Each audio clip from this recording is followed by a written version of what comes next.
The story begins with a bunch of people summoned to another world while on their way to school. The king explained that for the past few years, their human nation had warred against the demon nations, incurring heavy losses and debt as a result.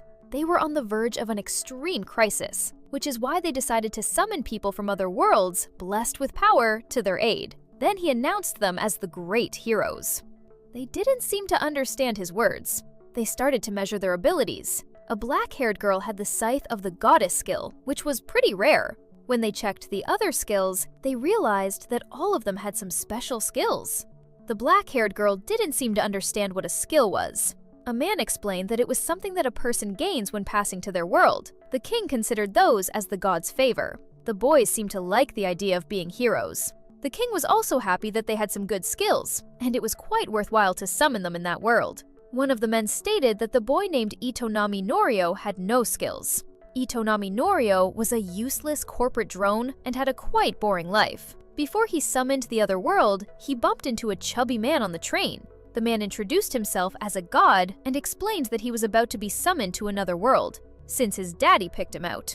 According to him, his daddy was the king of gods, Zeus. He mentioned that until now, the administrator was Athena, and she was making some discriminations against men. His name was Hephaestus, and he was good at making things. It was his first time giving a skill to someone, so he gave his best preparing it. The skill he gave to him was the Master of Supremacy. It was hard to use, but he would figure it out.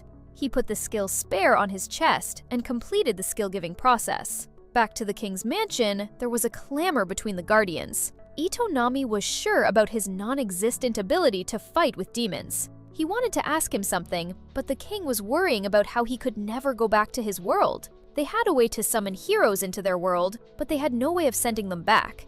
Others were in shock and thought they were joking around. The king mentioned that only the head of the Demon King knows how to do that, which was exactly why they would go and fight his armies. However, as Itonami had no skills, he could not do that. He then offered to have a plot of land. He didn't mind the location and just wanted to use the land and live out his life in solitude. Since he couldn't live his life the way he wanted to, he decided to live out his second life. One of the king's men brought him somewhere and explained that he was free to live there however he chose. The area wasn't part of the kingdom, but that means he should choose to live, farm, and harvest crops there, and wouldn't have to pay them anything. The man got his guide fee and told him to live as he wanted, regardless of whether he lived or died. He felt a little bad for making them pay for him. After the man left, he looked to the land he owned, and his new life began. Normally, someone would group up with others and go on a great adventure, but he would rather live without action, so he would enjoy a life in safety in that new world. He would rather not have them implore him anyway. He arrived at the beach and decided to make that place his own little kingdom. But to do that, he had to secure some water.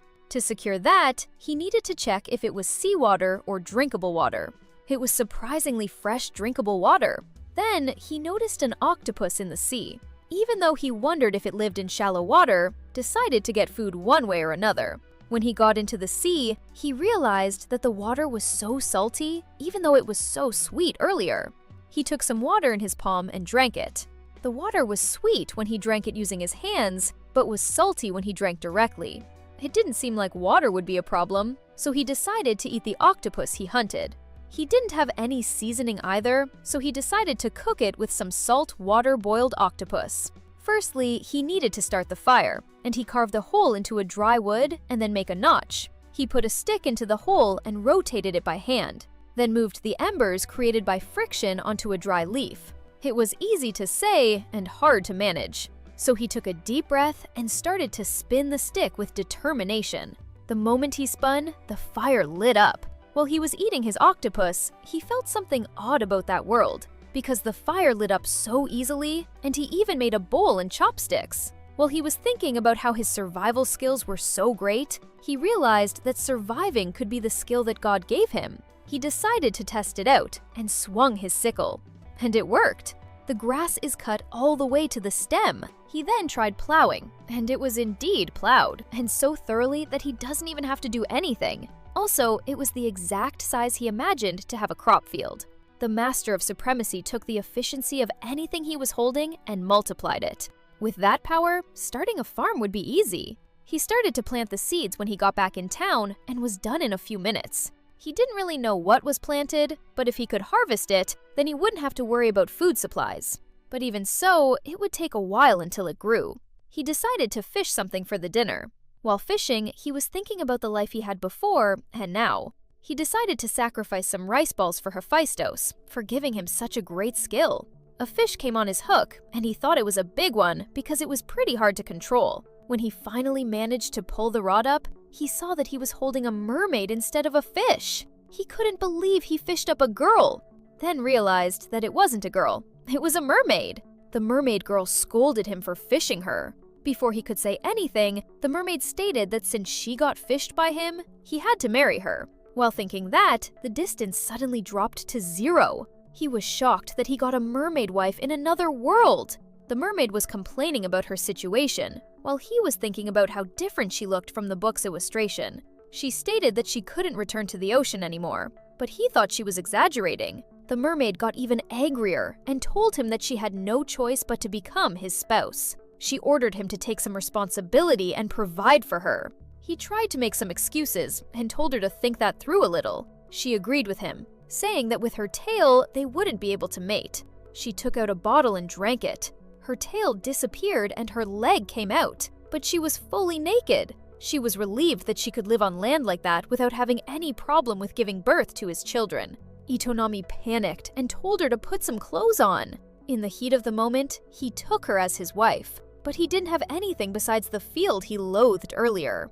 Meanwhile, she was uncomfortable with wearing clothes, but he strictly stated that he wouldn't marry her if she didn't put those pants on. He promised to get her some clothes she liked when he could. What was more important now was that they currently don't have a roof to sleep under. He looked at the field, and the seeds were sprouting already, which made him surprised. She asked what he was growing, but he didn't know it either. He was planning to start being self-sufficient with those, and make his tools, food, and house by himself, and live a humble life. It was different from the life of a mermaid, but if that is what he wanted, she was understanding. Apparently, medicinal magic was her species' ancestral magic, and she was actually a famous magic user in that respect. He didn't seem to believe her, so she told him that she would show him if he didn't get it, with a weird accent. She told him to wait, and went back to the sea to get her things from home. When she left, Itonami decided to build a simple house. In 1 hour, he made a shack. He got tired and went inside to rest. He fell asleep while thinking about the mermaid, and was sure she wouldn't come back. She woke him up, and he told her to put some clothes on again. He asked where was she all night, and stated that he was really worried. The mermaid told him that there was no need to be worried. While they got out of the house, she explained that it took her a while to pack up her tools for medicinal magic. She explained that if he combined medicinal plants or similar things with magic, he would obtain medicinal magic.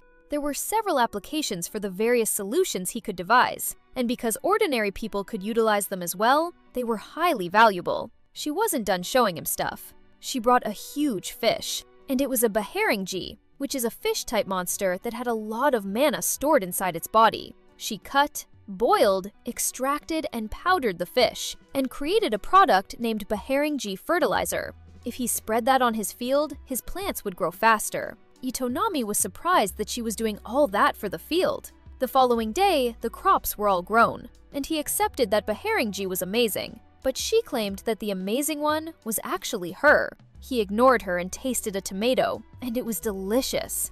The mermaid also tried it, and it was so tasty. She was astounded that the land dwellers ate such delicious foods all the time. She was going to eat some green onions when he stopped her, and explained that vegetables had unique qualities, and that some of them were inedible before they were cooked. He made a boiling mishmash since she insisted on eating. He served it to her, and when she tasted it, she loved it.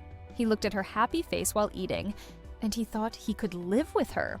She was still in denial that people were actually eating that on a regular basis. He mentioned that it should be more meaty, so she would combine it with meat, or add some fermented herbs as condiments. She was shocked that it could get even more delicious. While he was making plans, the mermaid was thinking how good he was. He then asked her name, and her name was Plati. Itonami was about to tell her his real name, but he decided to change it and said that his name was Kidan, and stated that he was looking forward to living with her. He started his new life as Kidan in another world with a mermaid. The next morning, Kidan woke up and noticed that Plati wasn't in her bed. He wondered if she was comfortable sleeping on the bed and hoped that she wasn't struggling. He heard a scream, and it was Platy shouting that there was someone in the field, but it was actually the scarecrow with a wooden sword. He explained that scarecrows drive away birds that would ruin the crops. By having it there, the birds would think it was a human and wouldn't come close to the crops. Suddenly, the scarecrow started to move, which was usually impossible. He figured that it was because of his skill. Platy asked if something was wrong with his hands, but he explained that he was summoned there by the king of that country, and he was an otherworlder. While he was explaining his skills, Platy realized that he was a hero. Keaton was surprised that she knew it. She thought those heroes who summoned from other worlds were using their power to fight with demonkind, and asked what he was doing there. He explained that he didn't like to kill demons, so he basically retired to that place. That was pretty surprising to Platy, because land dwellers and humans usually stick together to survive, and if they don't, they would be killed by monsters. She wondered how he was different from them, but he said he was the same race as the one she was speaking of. He then started to think about what to do for breakfast, and remembered that she woke up early today. He asked if she was okay, and where did she go? Unexpectedly, her face turned red, and told him that she had gone to the toilet. She then asked him where did he do it. He said that he was doing in the ocean, which made her pissed off. He tried to defend himself by saying they were doing that while sailing, so the plankton fed on that, then were eaten and made the food chain. She told him that there was no such thing, and that she hated exactly that insensitive side about humans. The ocean's food cycle was completed by the ocean's inhabitants. She required him to not impose his older world's dirty ways on her. He begged at her feet and apologized. She suddenly started to run away from him. He didn't understand what she was doing, but didn't insist on her to come back. He thought about the toilet situation and realized that he may seem to have forgotten the basics of survival. A part of him was relieved that Platy was there with him. However, he wondered how she felt about that. Platy came back from wherever she was and brought him a starfish-shaped monster. The prideful starfish stay underwater and absorb organic matter around them, and they were the ocean's cleaners. If he put them in something like a box, he would have his toilet. She cut her wrist just to show how it works, which made him worried. He felt guilty because of what was happening to her. She blushed for a moment, but then she showed him that her wrist was fine. He was amazed by her. He apologized for being so scared, inconsiderate, and dirty. The reason he fished her was also due to the power he had received, and told her to go back to the ocean if she wanted. But she refused and told him that she liked him, which is why she was going to support him as his wife. Kitten got shy and thanked her. She stated that even though their life became easier, he still had to make her breakfast. Meanwhile, in a dungeon, there was a demon sensing his strange mana close by. In the next scene, Platy is showing her skirt she made from the wrapping cloth she brought in her luggage. He felt sorry for not being resourceful enough. She didn't mind that because a wife made herself presentable for her husband's sake. Besides, she was going out for the first time in a while. He wondered where she was going, and she said that she found a dungeon. A dungeon was somewhere you could venture underground and find treasure, fight with monsters, and there was a boss waiting at the bottom layer. It would be easier if he saw it himself, so she took him to the dungeon. The dungeon was 2 hours away. She stated that she found it while he was working in the field. It was a cave-type dungeon. Apparently, dungeons appear where it is abundant in mana. It looked like a normal cave to him, but when he took a step forward, he felt an enormous power. He felt like a large animal was licking his face. Depending on the place, the energy that flows and circulates around the world would stop its flow and stagnate. Those places become dungeons and would become increasingly dense inside the dungeon eventually. It would condense and be reincarnated into monsters. As a result, the monsters born within the dungeons would eventually overflow and invade the earth and its oceans. Keaton was surprised by her words. She mentioned that cleansing the things inside was next to impossible, so they would periodically come back and beat up monsters. Before he could object, she went into the dungeon, and as her husband, he decided to go with her. Inside the dungeon, it was completely different from the entrance. The interior was like a castle. Platy felt something strange and noticed that they were already there. A bunch of different monsters started to run towards them. She told him to stay back and took out a few little tubes. She threw them the tubes and created an explosion. Kitten was already amazed, but it wasn't over. She froze them and struck them with lightning. Lastly, she literally melted them. All of those were thanks to her ability to make battle medicine. She kept walking while he was thinking about how he couldn't choose which one was the monster. He let her handle things there. Besides, He felt like he was useless if he couldn't get a hold of a weapon to use against them. He looked around and found a sword, but it didn't look like he would get the chance to use it. He said that she beat quite a few of them, so he wanted to go home, but she refused. There was something weird about that dungeon she was feeling. The layout of the dungeon and the feeling that those monsters were being led by something means that there was a master there. Dungeons with a master were extremely rare, and they were also extremely dangerous. When he heard that, he looked worried. There were only 2 species that could even become dungeon masters in the first place, which could be a dragon or something else. But before she could say what it was, they got a weird feeling that Kidan felt at the entrance of the dungeon. The ghostly air proved that there was a dungeon master there, which was the worst of the 2. A king of the undead. Lifeless King. Lifeless King was a powerful and intelligent magician or high priest who decided to turn themselves into an undead during his past life. The immortal monarch that reigns over the undead and encounters him was meant to encounter death. The Lifeless King was feeling that special mana and wanted to turn him into a corpse and welcome him as his companion. She threw some of her potions, but it healed itself. She told him to run and leave that to her since she had some potions, but he could never do such a thing like that. He swung his sword and started to run towards the king while saying he was her husband. Platy was about to tell him to stop, but the king yielded immediately, leaving them in shock. The Lifeless King said that although he used the holy sword to strike him, his power was still frightening. He got so happy that he picked up a holy sword. The king realized that the sword was the one he owned, but that sword was now his, because holy swords have wills of their own and they choose their own masters. And he was the chosen one, and as he lost the holy sword, his duty in that world was over. He informed him that he could strike him down with that sword now. Caden felt bad and stated that he was probably not the owner of that sword. He explained that he came from another world, and before that, he was given the power to become a master of any tool he held. That power probably reacted with the sword since he was using it. While he was explaining, the king cut his words and couldn't believe him. That was a gift from the gods that was only heard of in legend. That kind of a skill immeasurable within the calculations of a skill, which was probably why the guardian couldn't see any skill. Someone who has received a skill from a god shouldn't even consider a hero. And the king told him that he was a saint. He prostrated him and asked him to allow him to offer him the greatest form of hospitality. Meanwhile, Platy was feeling proud of her husband that she set her eyes upon. The king then asked what brought him to such a place, and he explained that he actually settled down in the area. Platy mentioned that exterminating monsters was the most important thing for someone living there.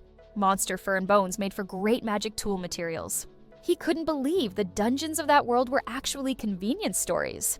She then asked if it would be okay to go wild around every once in a while, and the king was okay with it.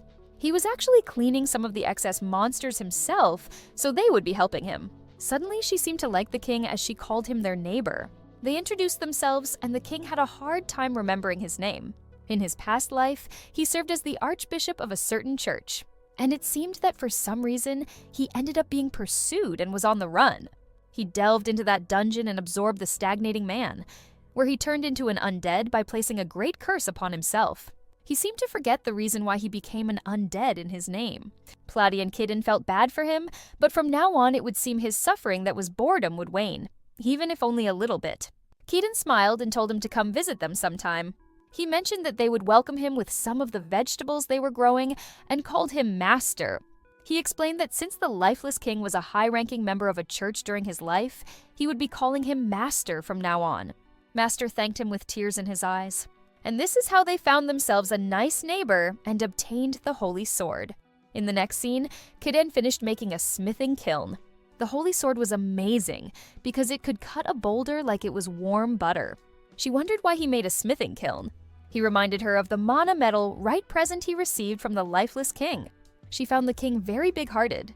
There was rarely enough dense mana in cave dungeons for it to materialize into a single piece of mana metal.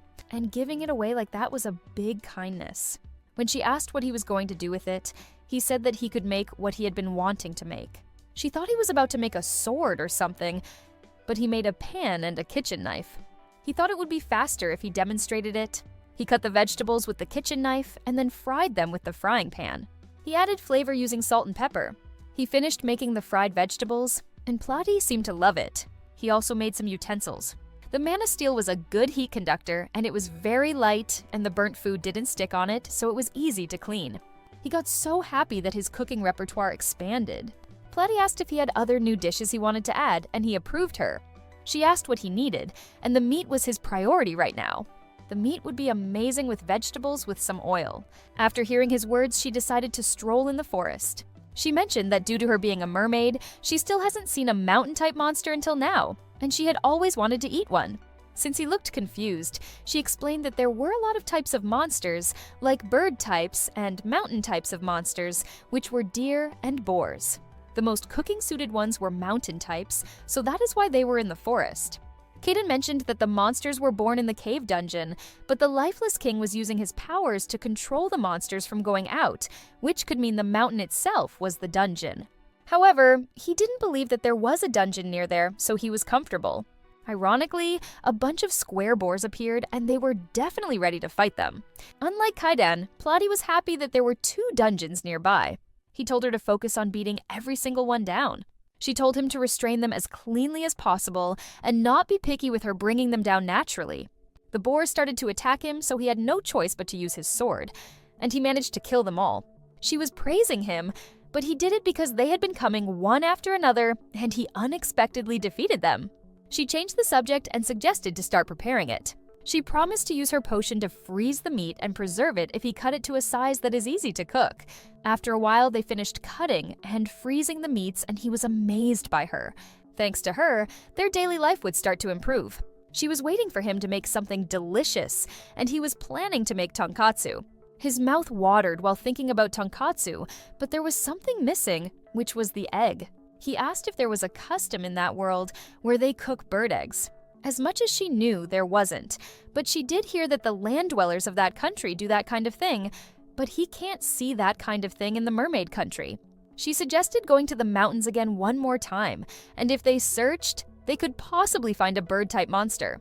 If they happened to come across a monster again, they would have to kill it too. Suddenly, he sensed a strong presence, and they couldn't understand what that thing was in the air. When it landed, they realized that it was a dragon. The dragon asked if they were the ones who invaded the dungeon he was ruling. Kitten was still in shock, and Platy pointed to the mountain asking if it was there. The dragon approved her, and she asked if he was the master of that dungeon, and he approved that as well. The dragon's name was Grinzel Dragonvale, and he asked who entered his Dungeon King mountain without asking and slaughtered his underlings. Keaton tried to explain that they didn't know that there was a monster of that mountain. He apologized and promised to never go there again. However, it was unforgivable for Grinzel, and he was so dedicated that he would erase his entire existence. The dragon started to attack by shooting flames from its mouth. Platy was in a panic, shouting they were going to die, but he would not let that happen, so he swung his sword toward the flames and blocked it. The dragon was taken aback by that because a mere human could never do something like that. Meanwhile, Platy was so proud of her husband. The dragon was still shocked that nothing was harmed by its flames. They looked at each other, and Kidan apologized for entering its dungeon without permission. But if he really wanted to pursue matters beyond that, he would fight with him. He asked if the master of the dungeon was willing to fight with death with him while he was praying that it would back off. The dragon didn't say anything but saw his sword. He had an idea to use the sword's name to make himself look stronger than he was. However, the dragon told him that the sword was his and tried to take that from him. Before it could take away the sword, Lifeless King appeared and stopped it. He punched the dragon and apologized for everything. They didn't seem to understand what happened, so he explained that the dragon came to his dungeon to find the ones who entered his dungeon, and he accidentally told it about him. Keaton told him that it was their fault to barge into the dragon's mountain without permission. He explained that for a monster of the dungeon, invaders were just an everyday occurrence, which means getting angry just because the shallow part of your dungeon was invaded, and leaving the dungeon to chase down the invader was too imprudent. He kept scolding the dragon for a while and told him to go back to its mountain, but the dragon refused to leave there because he wanted to have the sword that its father asked it to retrieve from that dead body. He asked why the Lifeless King gave the sword to him, and he explained that the sword had its own will, and chose Kaiden over there. The debate flared up, and they were about to fight with each other. Keaton told them to wait and hold onto the dragon's tail, and it fell like it was nothing. The dragon was trying to understand how he managed to do that, but instead Kaiden asked him if he would like to join them for a meal. He then brought a newly cooked steak, and when it ate it, he was enchanted. While the dragon and Plotty were begging him to give more, the dragon started to shine and shrinking. The dragon then turned into a girl. Lifeless King explained that the dragons do have those kinds of abilities. The dragon girl explained that she'd come to like the steak he made and would always loathe her. After they ate, the dragon, which her name was Gritzel, told him to not get carried away just because he could cook a bit. She also stated that she would burn that man inside into ashes with the cum in her bed. She turned to a dragon again and promised to took the sword back from him and eat delicious meat. He told him that he was welcome anytime. Before it left, she asked if there were any bird monsters in his mountain. He didn't know how many, but they were bony, so they don't waste good. She asked if he had some eggs, and they have eggs. It seemed he could make the meat dish even more tasty than today. After hearing that, the dragon went straight to the dungeon to catch the birds. She stooped it and told him to took her too since she knew about monsters' ecology. They were gone and he smiled at the sky thinking how lively his life was. In the next scene, Kidan makes a sword out of mono metal. The sword would be the world's strongest sword if he excluded the holy sword. She asked if he was going to sell it, but he had planned to upgrade Kakashi, which was his scarecrow. Plady thought Kakashi would chop the pesky birds aiming their fields and told him to use it. While Kakashi was trying to kill the birds, Kidan yelled that killing was prohibited, but it didn't really seem possible anyway. She asked why he gave the sword to him, and he explained that it was because it was awesome. She did not seem to understand his type of romance. It had been a while since Kidan went fishing. The last time he went fishing, he caught a mermaid and he got married. As a salaryman like him, he was sent to a different world, and he thought he would fully enjoy his slow life there. But his life became fulfilled thanks to the mermaid who forced him to become her husband, Lifeless King, and the Dragon Veil. Being able to have a moment of peace away from that liveliness was relaxing to him. While he was thinking that, a head appeared on the surface of the ocean. A man with the same ears as Plady asked him if he was friends with Plady, and before he could answer, he ordered his soldiers to kill him. And everyone who opposes. Everyone started to throw their spears at him. He immediately grabbed his sword, made a counterattack, and defeated the soldiers.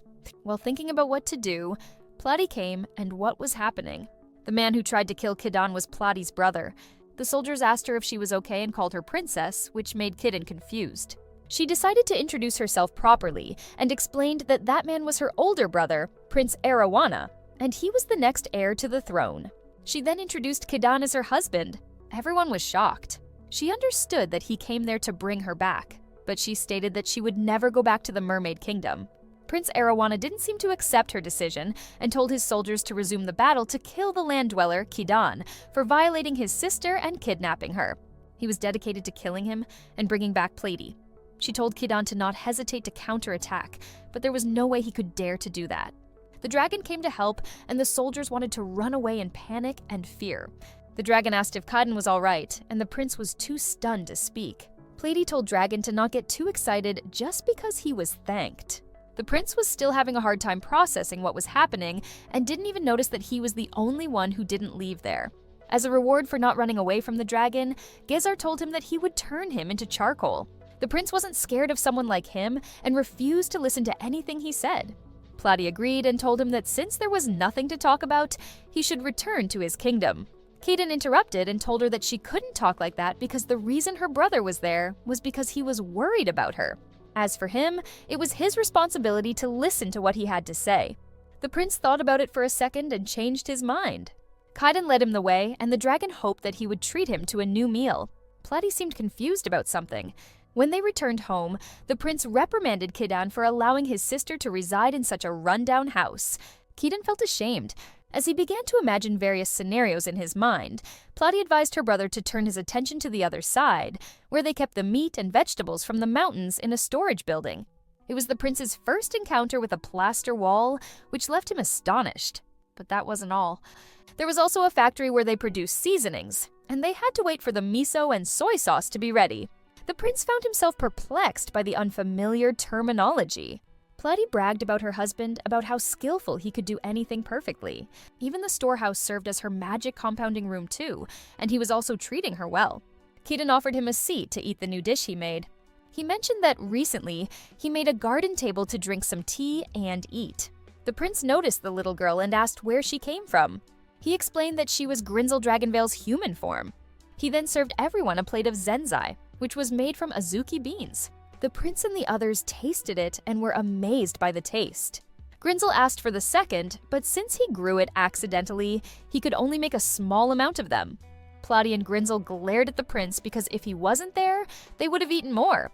The prince then prostrated himself and apologized for underestimating his abilities and stated that he was considering him as a saint or a sage. The prince was now convinced that his sister was in love with him and wanted to leave his sister to him. Plotty was excited, but he asked the prince if he was sure that was okay. That was his first time hearing that she was a princess and had responsibility, and she can't just give up on everything and marry him. After all, a lot of people's expectations were involved in that, he thought, but she denied that. She didn't care about people's expectations as long as she was married to him. While she was screaming, the prince told her to calm down. It seemed to him that Keaton didn't know Plotty's circumstances. If it was a marriage, Plotty faces a problem she cannot avoid. Vale seemed like she already knew the situation. There was a conflict over the sovereignty of the surface between humans and demonic beings, and it had now reached the mermaids who were neutral about that issue, so political marriage was imposed. The prince asked how she knew that, but as long as that continued for 100 years, it would still get on her ears whether she liked it or not. Keaton now understood the situation. The prince approved Vale and mentioned that engagements from both humans and magical beings were coming, and the royals were forced to choose a side. Keaton asked what happens if they don't want to choose either side. If they don't, they will become enemies of both sides, and they will be targeted by their attacks. That is why the highest echelons of the kingdom were discussing which race Plady should marry. Her brother understood that she wanted to solve the problem and save the kingdom by disappearing, and now she was living with Kidan without any disturbance, so he wanted to fulfill his sister's wish. He turned to Plady and stated that he was glad that she met such a nice person like him. He begged for one more time to protect her and marry her officially. If that was the case, Kaydan wouldn't mind marrying her officially. Vale interrupted and confirmed that he was going to marry her. Unexpectedly, she decided to marry him too. She was thinking about how to get that holy sword he possessed, and the properties that would be shared if he get married, and the lifespan of humans was like a blink of an eye for Dragon. She was also thinking about the delicious meals she would eat. She then asked if he would marry her, and he refused immediately. She didn't seem like she was expecting him to refuse, so she asked why, and he explained that he already have Plady. She tried to convince him by saying it was totally fine for a strong man like him to have multiple females. Even though he was strong, he wasn't interested in polygamy, and he wasn't even Vale's master. She started crying, which was the last thing he could expect. He wanted to stop her from crying and screaming that she wasn't as strong as the undead king, and he hated her, so he accepted her proposal. While she was celebrating, he apologized to the prince for doing that in front of him. But the prince knew that fathers who had daughters worldwide had that kind of thing in common. Meanwhile, Plotty didn't seem to like the idea of another woman. Plotty's brother left to report to his father and mother. If they could get their approval, they would be officially married. She seemed to have doubts about the marriage. She confessed that she ran away from home, and because she was caught, she was forced to be his bride. But she had fun and loved his cooking. She stated that she wanted to be with him forever, but thought she was just bothering him. Keaton seemed to be surprised by her words. Knowing her circumstances, he didn't intend to change how they live their lives right now. He received a skill from a god, but they noticed that he was useless in fights, so he came there, and there was no way that he was a strong human. But with that, they could aim for a happy life, which is why, from that day, he wanted her to stay by his side, which made her thrilled. She was hugging him when Vale came and stated that she was hungry. He decided to treat them as a wedding gift. In the next scene, Kaiden decides that they need more help from other people. Right now, he wanted to do something about the field, and he wanted to manage and harvest the crops that were already matured. Ever since he also started making miso and soy sauce, his hands had been full. As a married man, he wanted to build a home.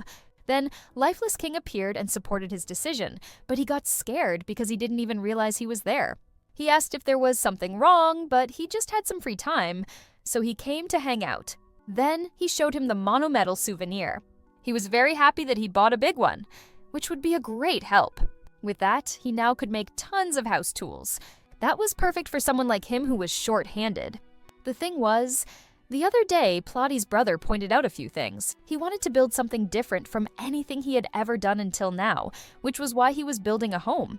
Plotty suggested asking Lifeless King for help, He didn't think it would be a good idea, but the king asked how many people he needed and if 10 would be enough before he could ask how he was going to get them there.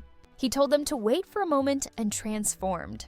When he came back, he brought a bunch of humanoid monsters from his dungeon. There were 5 orcs and 5 goblins. The monsters who were born in his dungeon took orders from him.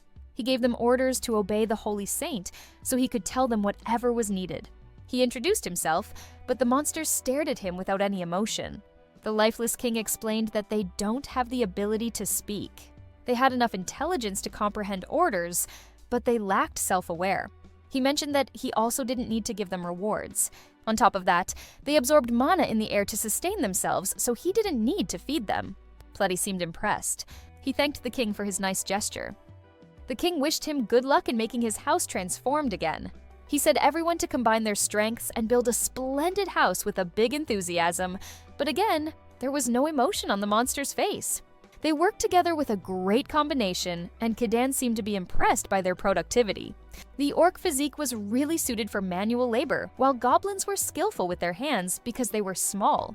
They were having a hard time learning hard jobs, but if he taught them diligently, they steadily got better. There was nothing special in getting help, but watching them working for him made him become nicer and nicer to them. Pletty was watching and listening to him with admiration. She suggested he not empathize with them too much, since they weren't living creatures.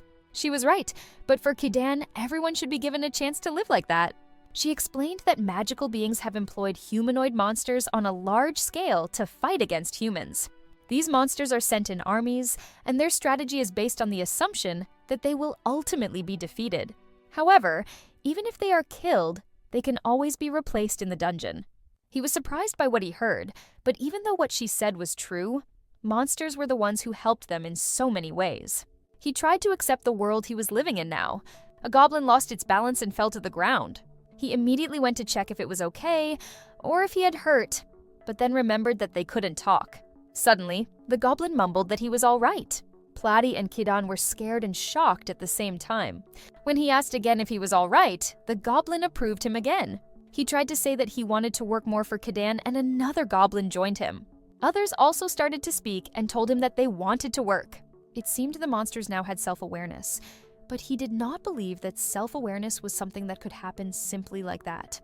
That was probably from the power he received, he thought. He reminded himself to use his hands with caution, because it was too amazing. However, with his skill, he would finally be able to talk to them. He embraced the goblins with the little tears in his eyes. Pletty knew that they couldn't just use them and abandon them at the end. After a while, the house was completed. Vale was shocked when she was in the house because she wasn't there to watch the house built from nothing. She wanted to go and explore the house, but Kidan stopped her and told her to take off her shoes at the entrance. She seemed to love the house and looked like she was going to stay, which was why he made a big house. Pletty asked him if he had made the house big enough to let the monsters stay.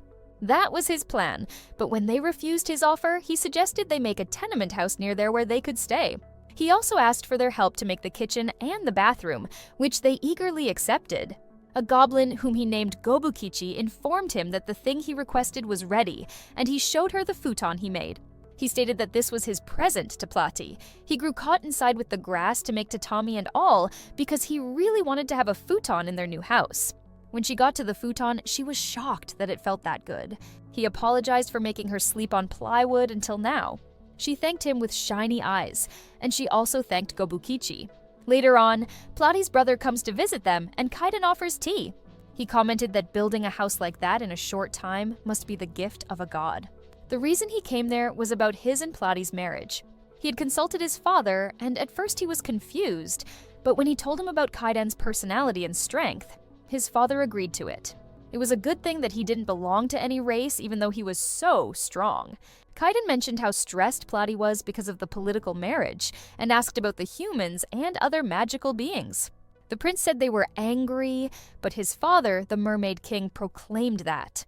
He convinced his father that Kaiden was a holy saint, which is why he agreed on the marriage. Once again, there was resentment when they lost Pletty, but considering that hostile forces were also aiming for Pletty, it seemed that it was better to leave it. The prince prostrated again and promised him that they would do their best to not cause him any trouble and begged him to take care of Pletty. He told him to stop that and explained that he enjoyed being with Pletty, which he was thankful for it.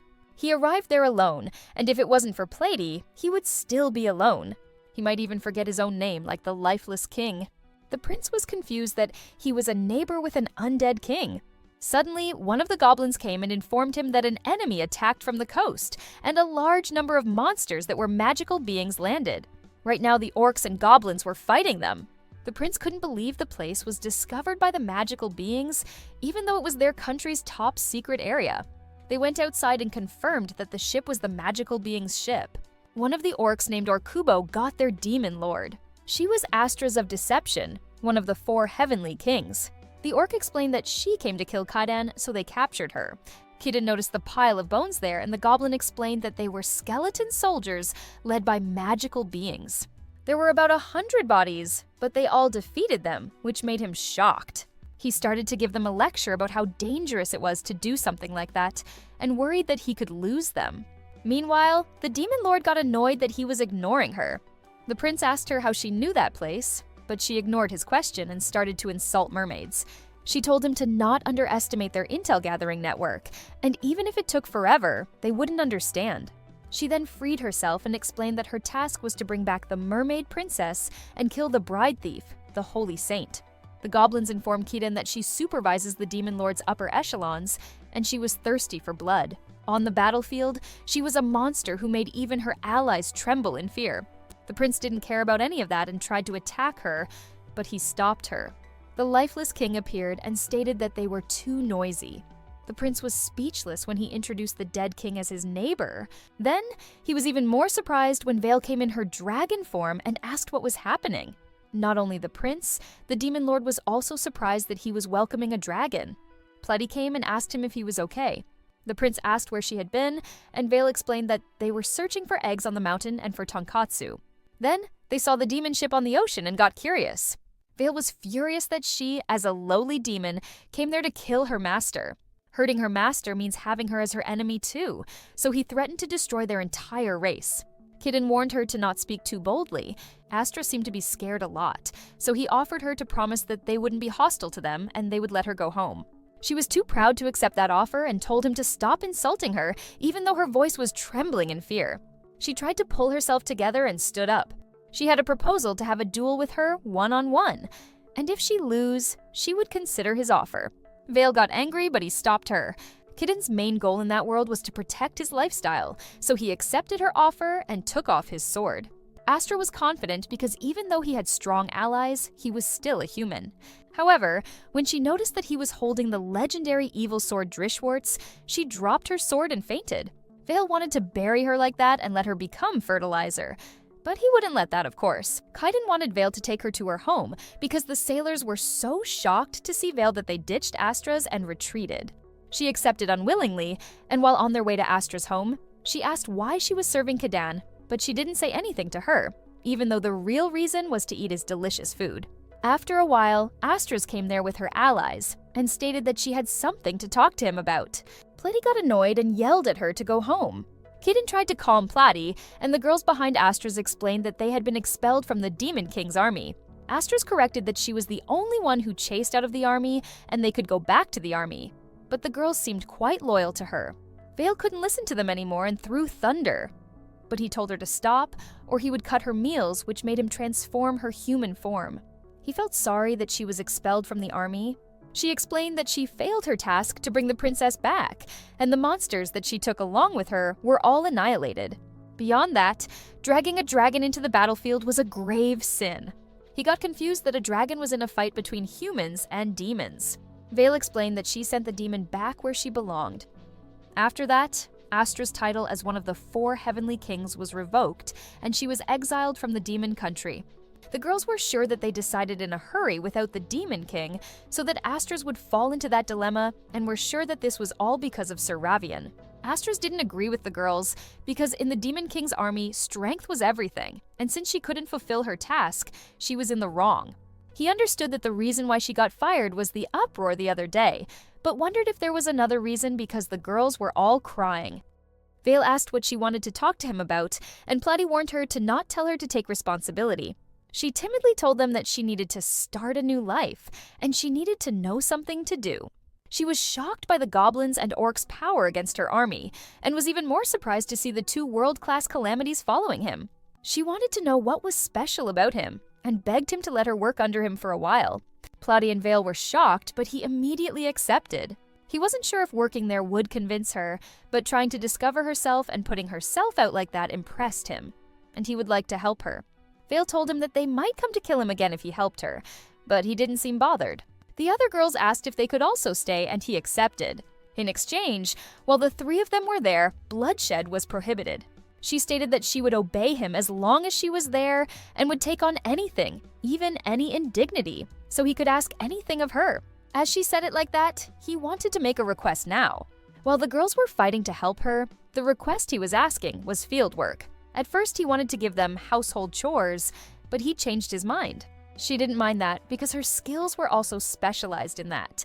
However, the girl said that she was just hitting the same spot over and over again.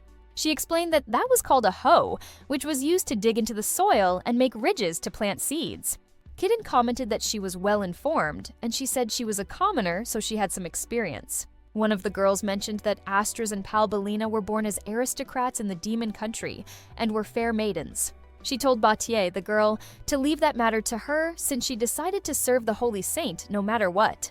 Keaton thought how earnest the demons were. He told Batier to go and make ridges with the goblins. Meanwhile, Astras and Belina would plant the seed in those ridges with a 30 centimeters gap between each. They started to get back into the work, but not so long later, Astra's back started to feel terrible. Suddenly, Belina screamed. She was scared of something beneath the soil that was a wriggling, living thing. Astras made a sudden movement and cracked her back, and a huge mess happened, which is when Kitten realized that this job was impossible for them. He then sent them to their next job, hunting with the orcs and goblins. That job was the right one for a warrior like her, she thought. She asked Plotty what she was hunting, and she said Kitten wanted to refill the meat stock, so they were hunting square boars. They heard something, and Astras told them to leave that to her, and she would use that to rid herself of the shame from the field. The boars were getting closer, and she told Belina and Batimi to get ready. However, orcs and goblins were so strong and combined that they couldn't lift a finger. Astras noticed the axes and sickles they were holding, and those were made from mana metals. Seeing the girls surprised, Plotty explained that their tools and weapons were all made from mana metals. On top of that, the sheer metal purity of them was rare. Belina now understood how they were so strong, but those guys were unparalleled when Astras first met them. However, that time they didn't have any weapons at all. Plotty mentioned that the hoe from earlier was made from mana metal as well, which made her notice that it was their ability that was lacking, not the weapons. She didn't want to stand there doing nothing, so she ordered the girls to take them down. After a while, everyone but them managed to hunt square boars. She never thought taking the strength of the square boar into account and hunting in the mountains would be so hard. Plady got ready to dress them, since they can't carry them like that. Meanwhile, Kitten was cooking a delicious meal for them, and they arrived right on time. When he went outside to welcome them, he saw the gloomy mood the girls were in and wondered what was wrong. Plady explained that they were upset because things didn't go as they planned. Astras said that as one of the Demon King's 4 heavenly kings, Astras of Deception, she was a soldier who was feared by both human and mermaid races, but upon coming there, she lost the title. The residents were unparalleled and the equipment was godly. What she realized was her powerlessness. Keaton told her that she wasn't powerless, and it was not about their power, it was about the people who swore to stay by their side. And she had a power called charm. It was fine to believe in yourself more, and someday she would discover new possibilities in herself. It appeared that he had successfully gathered them, so he proceeded to invite everyone to partake in their dinner. Given the pleasant weather, they made the choice to dine outdoors. The young ladies had never encountered such a dish before, and he took the opportunity to explain that it was a freshly prepared ginger-grilled square boar, accompanied by a delectable tanjiru soup. The dish emitted a delightful aroma, prompting them to sample it. The taste was so exquisite that Astras found herself welling up with tears of joy. Plady and Vale too expressed their contentment with the meal, and Kitten couldn't help but feel a sense of satisfaction at having prepared something so delightful. He encouraged everyone to savor the food and uplift their spirits, assuring them that they would give their best effort once more on the following day. Astras came to Belina to say that she couldn't find Plady and Kidan anywhere. It seemed they were in the sea. They had some errand to run, as Belina said. Meanwhile, Astris was done harvesting the requested vegetables, but she asked if other things needed to be done. Belina told her to pull some weeds there, and after that, they would clean the house. While Vale was lying down on the floor, said that if a person did not do work, they would die. Astris then asked how her situation would be in that case, but the attitude she saw was nothing but humiliated by Vale saying lowly demon to her. Vale said to Astris that she was doing a so-called house watching. Belina thought it would be reassuring when that person came back right and decided to guard the house while Kaiden was away. Kaiden and Plotty were at the shore, and Plotty said she really needed to return to her mermaid form from time to time. Kaiden asked her if she felt more at ease spending time in the sea than on land. However, for Plotty, it was the same either way. After all, the land-dwelling medicine that she made was the best quality, as she said, and her lifestyle on the land was comfortable.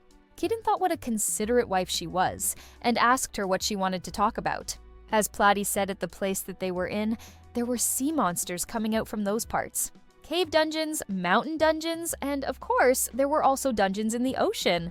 Kaiden realized that field fertilizers, the disappearing herrings, and even starfish were monsters too.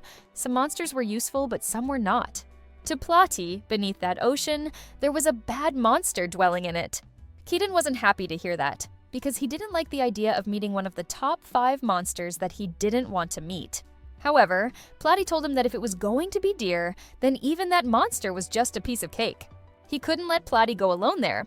Meanwhile, Plotty created a water-breathing medicine and wanted Kaiden to put it in his mouth, and then, while chewing it, he could breathe underwater. She warned him not to swallow the medicine. Then they were ready to go.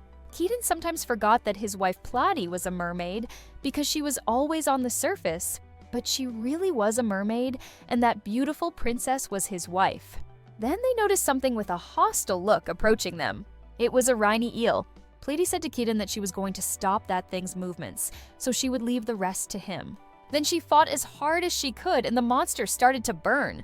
She told Kaiden it was his time, so he made the last move, and the monster was killed by them. Their task there was done, so they decided to go home immediately. On the road back home, that seaweed couldn't even be used for magical herbs. It grew so fast that it was a nuisance, so Kaiden asked Plotty what she was going to do about that. He thought that seaweed was probably a wakame, which was a species of edible brown seaweed. Plotty told him not to tell her that he was going to make a dish out of eel and seaweed. As soon as they arrived, Kaiden made food and told her that it was a trial dish seasoned with salt and pepper, and it was done. It was the isekai wakame soup he made from the eel stock. Plotty tasted it and really found it delicious. Even a useless ingredient seemed to be a lie. The refined flavor and crispness when you bit that seaweed and that feeling was amazing for Plotty. She said that her respect for him just skyrocketed. Kaiden told Plotty that there were others who were supporting him, and he had realized that the blessing of having support was such luck. The other thing that Kaiden realized was that he needed to make time for just the two of them, because they were newlyweds. Therefore, he decided to come together and swim. Plotty was happy with that, and she said that she needed to make a water-breathing medicine that enabled him to talk underwater. Then she would leave the monsters to him. In the demon castle, Astris, one of the 4 demon lord's heavenly kings, was not only dismissed, but also evicted. However, the demon lord wasn't happy with that decision, so he asked Riverian who permitted her dismissal. As Riverian said before, Astris made a huge blunder.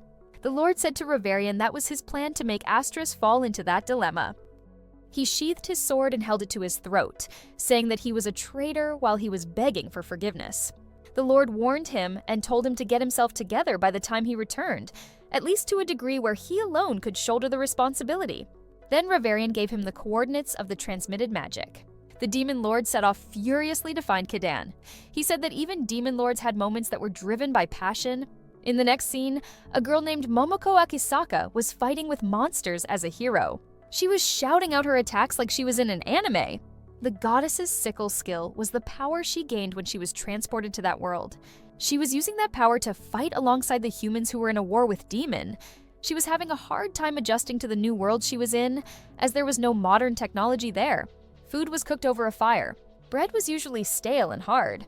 The bed had fleas, and the clothing was made from rough fabrics that made her skin itch. As a result, some people from other worlds didn't last very long. When she was first summoned there were about 9 others as well, for a total of 10 people. She wondered if the guy who had no skills was still around. In that harsh world, "If you don't have any skills, you will most likely die." But she wasn't like him. Her skill was considered valuable, and it was the reason why the king was taking care of all her needs. Having a skill gifted by a good was considered a rare privilege. Now in that world, her main aim was to fight and fight until her skill is the strongest in the world. But the enemy kept on coming, and the Demon King's army seemed to be made of endless numbers of troops, but she couldn't let anything end like that.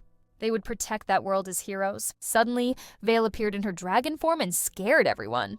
Both humans and demons wondered why that deadly dragon was on the battlefield. Even with her special skill as a hero, wouldn't even come close to scratching that dragon's scales. The humans told everyone to retreat as they would be wiped out by the dragon's single breath. The dragon talked, saying that she came there to bring a message to all the lower tribes. She was the great dragon ruler, the daughter of the Grazer dragon, Grinnell Dragon Vale.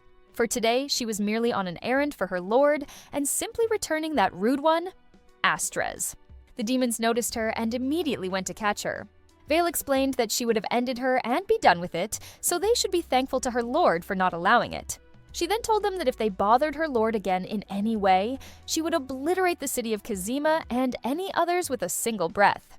As proof of her power, she blew into the sky and showed them her power. Before she left, she mentioned that her lord was the great Saint Kaidan, and to become his enemy meant becoming her as well. Everyone was shocked that there was someone who was higher than that dragon, and no one had ever heard of that person before. Meanwhile, today, Kaidan was eating his breakfast happily. Just like yesterday, he would do his best working in the field. Suddenly, the demon lord Zidan came to ask if he was the great Saint Kaidan. Before he could say anything, the girls came to inform him that Astrus had completed her first successful hunt. Then, they noticed Lord Zidan. Lord Zidan was surprised to see her in there. She asked why he was there, but he ignored her question. The Lord wondered why she left her forces without a word as his best officer. The atmosphere was really tense, and she admitted that she failed in the mission to procure the mermaid princess. Furthermore, she was publicly humiliated by the dragon. A subordinate who could not fulfill her duties was of no use to the Lord Zidan, as she said. The Lord Zidan wouldn't let her go as he always needed her to be by his side, which made everything more interesting. They went inside and talked while drinking their tea. Kidden apologized for his speaking as that was the first time he was talking to an actual lord. As the demon lord, it was his duty to lead the demon nations in their never-ending war with the human kingdoms. It was the duty of each demon lord to continue their war with the human nations. Kidden felt bad for him because he didn't have anything to look forward like a family at home. The constant battle could be tiring at times, which was why he was grateful for Astra's assistance. She was the most reliable, extremely loyal, and indispensable. Astras didn't think she deserved such kind of praise. Kidden asked if he could just give Astras a pardon or reinstate her as he wasn't the one who exiled her in the first place. The Lord wished that it was that simple. Astras was placed under military tribunal, and she was sentenced to be exiled for her failure. He was at the front lines leading their forces, so he couldn't come to defend her case. This was all done without his knowledge or permission, and there were several nobles who would profit and advance their positions with Astra's dismissal. Currently, they blame Astras for angering the fearsome dragon that appeared on the front lines and threatened to wipe them out. The demon nations were in turmoil over that incident, and he couldn't spare the time to go back and calm them down. When he returned, Astras was already gone, so he went out to search for her. The Lord Zidane held her hands and told her to not leave him like that again. Platy noticed the obvious thing going on between them and asked if she really liked the Demon Lord. She tried to deny it and told them that they had been only friends since childhood, but no one seemed to buy that story. Vale told everyone to just stop talking and turn to the Demon Lord. She told him to plow the big-boobed friend of his if he really wanted to, since he was the Demon Lord who could do anything he wanted. The Demon Lord was surprised by the bold words of a child like her, and Astras explained that she wasn't a child. She was the daughter of the Grazer dragon and one of the two calamities of that world, which was the dragon that came into the battle and threatened them. She explained that she wanted to incinerate her on the spot, but she went through all that trouble to return her to him. Keaton mentioned that they would be talking about that incident later. To think that Astras was in the company of some very unusual people would be an understatement. He could see that she was greatly indebted to him and owed her life. However, it was imperative that he took her back home with him. Therefore, he challenged him to a duel. Keaton tried to tell him that that wasn't necessary at all. As for Platy, nothing wouldn't matter anyway because not only her darling Kaidan, the master of Grinzel Dragonvale, but also the other calamity as well, the undead king. The Lord was shocked to hear that. Keaton stated that Astris didn't belong to him or anyone else, so if she wanted, she could go back with the Lord. When she first came there, she was lost and didn't know what to do. She wanted to find her potential and place in the world. And after hearing Lord Zidane, he thought her place was being beside the Lord, and he thought she could achieve her potential and be true to herself by his side as well. He advised her to be honest with him as he was with her. She made up her mind and swore that she would always stay by his side, even in the battlefield or the afterlife. The girls were so happy that the injustice of the four kings was finally undone. Platy stood up and interrupted them. She stated that the Lord's outlook was far too naive, especially since the other demon nobles expect him to be her husband. The Lord didn't even know who she was, so she introduced herself. She then informed him that the demon nobility had sent a petition to her father for an alliance to marry them. However, the Lord didn't even know anything about that. He swore to Astris that he had no idea about that and told her to not misunderstand. When Kidan thought about it did make sense to him. Of course, marrying her to the demon lord wasn't an option since her husband was Kidan. However, there seemed to be someone who wanted to undermine his authority. Removing Astris from the Four Kings would certainly shift the balance of power, especially since she was his most trusted subordinate. So she asked him to tell her who he thought had the most advancement with Astris' dismissal. There was only one person in everyone's mind. Platy continued to explain that that guy was behind every order. The demon was frustrated that even if he took her to the demon nations now, he would remind everyone what she did, which would cause the demon nobility to lose faith and see him as a weakling. At best, he would lose a lot of loyal subjects. At worst, they would demand that his abdicate his throne, clearing the way for that usurper to take over. Keaton wondered if there was anything they could do. She said that the marriage was not only to forge an alliance, but to ensure that the kingdoms would have heirs. By not marrying the mermaid princess, he would be seen as ignoring the future of his nation. Platy stated that there was an easy way to solve all of that and foil that bastard's plan. The two of them didn't return to the demon notions as lord and subordinate, but as husband and wife, so they should get married. It was so sudden for Lord Zidane, but he had no problem with getting married to Astris. Making her queen would be the worst thing that could happen to someone who wants Astra's downfall. If someone in the demon race was aiming to have power as close as possible to the demon kings, then they would want their daughter or sister to be the king's first lady. With that, it's settled that they were going to get married. Astris didn't know what they were supposed to do to get married. Platy explained that what was needed in a marriage was exchanging marriage vows before God. They didn't seem to understand that, so she explained that it meant standing before God while saying their vows, and not even destiny could stand in the way of that. In Kidan's world, they would have to fill out a marriage registration form, submit it to the office, and get married formally. He wondered how they'd do those marriage vows. Platy wanted to explain it, so she called the lifeless king. Lord Zidane was taken aback when he saw him. He now knew that the rumors were true. Platy asked why she called the king. She explained that she had him to be their marriage. The lifeless king used to be a great pastor for a big church. She would have God see those to exchange their vows of love to each other with his own eyes. However, the lifeless king stated that they were from the demon race, and back when he was alive, he used to serve the human race. Platy wasn't expecting that. She felt bad for not thinking about everything. Kidan didn't seem to understand what was wrong, so the king explained that different races worship different gods. The human race worships the god of the heavens, Zeus, the mermaid race, Poseidon, and the demon race, the god of the underworld, Hades. Each believed in their own respective gods. While Platy was upset, the lifeless king said he would see what he could do. When he lived for at least 1,000 years, he acquired a lot of knowledge. Though the tenets may be different, he would study the etiquettes of the prayer. Platy asked if the Lord and Astras were okay with that, and they didn't have any problem. The king gave it a try and started the marriage process. They felt a heavy atmosphere weighing on the earth's surface. Something started to form, and there it was, the god of the underworld, Hades. The lifeless king seemed to summon the god accidentally. He intended to offer a prayer and create a holy ground in order to perform the wedding ceremony. Hades talked, saying that this hadn't happened in a long time. He asked what was his purpose to summon him there, and if the human race finally waged an Armageddon. The Lord kneeled and explained that the conflict with the human race continues to be in a state of ebb and flow. It was a situation where he couldn't let his guard down, however. It was nothing he needed to concern himself with. Hades repeated his question and told him to introduce himself. He did and said that on the occasion, he had asked for a woman's hand in marriage. In line with that, they conducted a wedding ceremony and wished to be granted God's blessings. However, they ended up calling him by mistake. He apologized for disturbing him. Hades seemed to be fine with it. However, he stated that if he was going to grant his blessing, his wife needed to be his one and only. He asked if he could swear that he would love that woman for the rest of his life. That was actually all he wanted. He wanted to be paired with Astris for the rest of his life and not with any other woman. Hades let them receive God's blessings and disappeared. Gods were surprisingly good beings, as Kadan thought. Vale found him loud while Lifeless King promised to be careful with prayer ceremonies next time. On top of everything, having received blessings directly from a god himself gave the two of them divine protection.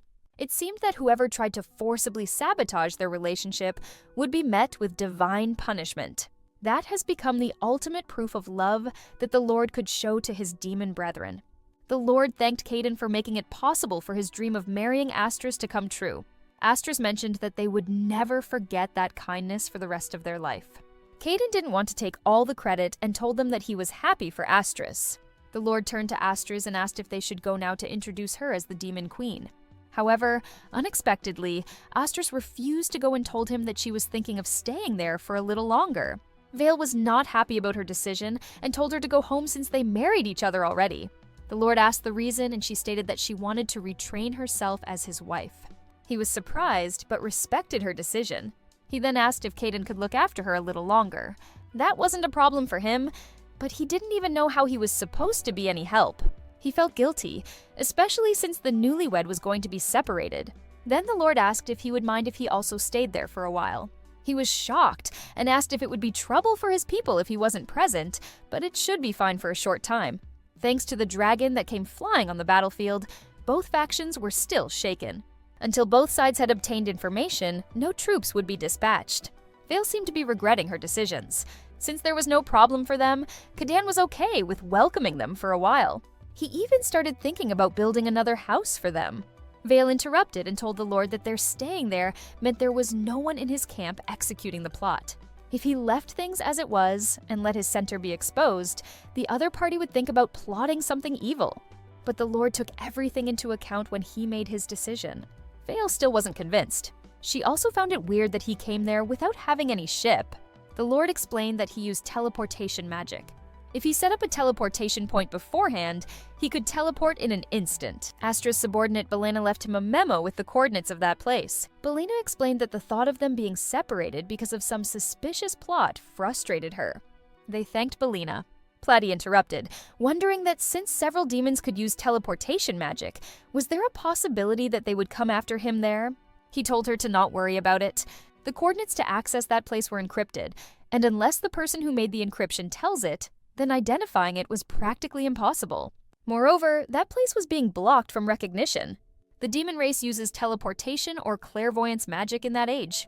Either magic allowed the user to identify a place far away from them, but a powerful restriction magic that voids them surrounded that entire area. It was all or nothing when the Lord tried teleporting, but thanks to Belena, he managed to arrive there. They were far from being able to come there or even sense him being there. Kadan wondered who put up such a convenient magic barrier, and the Lifeless King said that only a dragon could use such magic. Vale didn't see any point in hiding it, so she confessed that she put up a barrier around the entire area to stop the demons from coming there, but he still managed to come there. Kadan kneeled to her and asked if she really thinking of him that much. Vale approved him, saying that she wanted to eat her hot master's meal all to herself. They now understood that it wasn't because she hated them. He patted her head and thanked her for always looking after him. Now it was the time to celebrate the marriage. Kadan prepared a huge feast to congratulate them on their marriage. When the Lord tasted it, he stated that he had never eaten something that delicious. Vale loved the food so much that she turned it into her real form. Since the Lord's astonishment was continuing, he explained that it was the same meat Mrs. Asters caught for them today, the Kirisaki deer. Platy prepared it well by using magic seasoning. It wasn't just him, it was made by everyone. Vale told them that all of them were meant to serve her master and her. He mentioned that Vale also thought about them in many ways. Platy was amazed by the taste of the food. The Lord said that it was something that you couldn't even find in the royal palaces. He seemed to understand why the dragon wanted to conceal that place. Platy wondered how he learned to cook like that. He explained that he used to live alone, so he did a little bit of cooking for himself. Thanks to the skill he had endowed with, he was able to recreate ingredients and cuisine not native to that world. But he thinks that was why it tasted delicious. At any rate, he was just happy they were enjoying it. Astris wondered if Kidan's cooking was a state secret. She suddenly kneeled to him and asked if he could teach her the ways of a newlywed bride. Platy scolded her for asking someone else's husband for that. She felt upset that other than swinging hand chops, there was not much she could do. He tried to cheer her up by saying it was because of her that the crops he grew and the dishes he made tasted good. However, she was a queen now, so it would be for the best if someone like Koku looked after her. She doesn't agree because she thinks it is necessary for her to overcome as the Demon Lord Zidan's dutiful wife. The Lord asked him to train him as well. He didn't understand his request and asked if he wanted to undergo bridal training. He approved him, and not only the cuisine, but also the crops to the building themselves were truly interesting. He could understand why his wife wanted to study there. Also, he wanted to reciprocate Astris's desire to support him as her husband. He thought a married couple should support each other, just like Kaiden does. Platy bragged about him not being the same as other kings who just sit pretty in their castles. They were counting on Kaiden in that case. The next days continued with making constructions and teaching the Lord Zidan. Not surprisingly, he was good with his hand. Astris came there to inform them that the food was ready, wearing a cute apron. The Lord blushed seeing her that cute and thought he was in heaven. They sat and started to eat. The meal was delicious as always. The Demon King was crying from happiness. He wondered what was the name of the dish, and Astris said it called nikujaga. Kaiden mentioned that she made the meal herself and was pretty good at handling a kitchen knife. All that was left was to learn the process and different traits of ingredients and seasonings. The girl wondered what else was necessary for bridal training, and Balana mentioned the clothing. Learning to sew was also important. She noticed the clothes the Lord wearing, and Kadan explained that he made it himself. He was a guy, so he could also make clothes for other guys. But even though he promised to make clothes for Platy, he couldn't come up with a design. But he already had some fabric with him. He showed the fabrics, and Balina was shocked about their quality of them. When he was exploring the mountain dungeon earlier, he found a caterpillar that spewed thread, so as an experiment he tried to bring back several of them to raise himself. And that is how he was able to make that fabric from the caterpillars. They were again realized his unique ideas. That means that it was okay to make clothes for girls using fabric. Balana's parents actually used to run a needlework shop, so she knew all sorts of things. Kaiden told them to start with making Platy's clothes first. Baitme took out her measurements, and it was now time to find out her 3 measurements. She told everyone to let her measure them, since she would be making everyone else's clothes eventually. Platy wondered if she would make everyone strip and take off his pants. The girls were shocked and asked her if she had always gone commando. Platy didn't know the meaning of commando and wondered why people had the same reaction every time she stripped.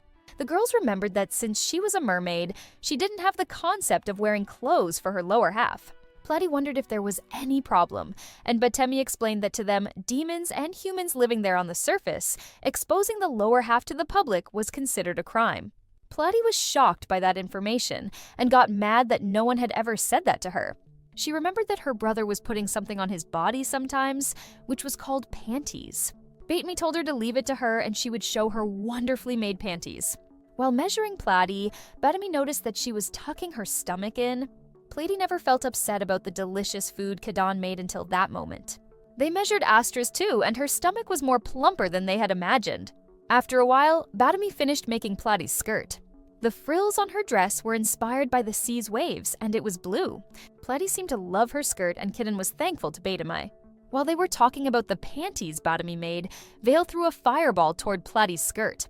Kadan was about to scold her, but she told him to keep quiet and take a look.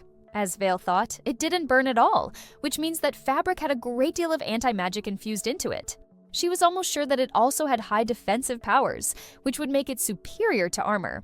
Baitme didn't do anything different to the fabric, so they wondered if the caterpillar had an ability like that. Vale asked if Kadan had done something to them. He said that he only treated them with care while hoping to make good clothes for Platy. Vale now understood what happened. Orcs and goblins got enhanced after meeting him, and the same thing probably happened to those caterpillars. Vale wanted Batamy to make her an armor too, but she was complaining that it wasn't an armor. It was fashion.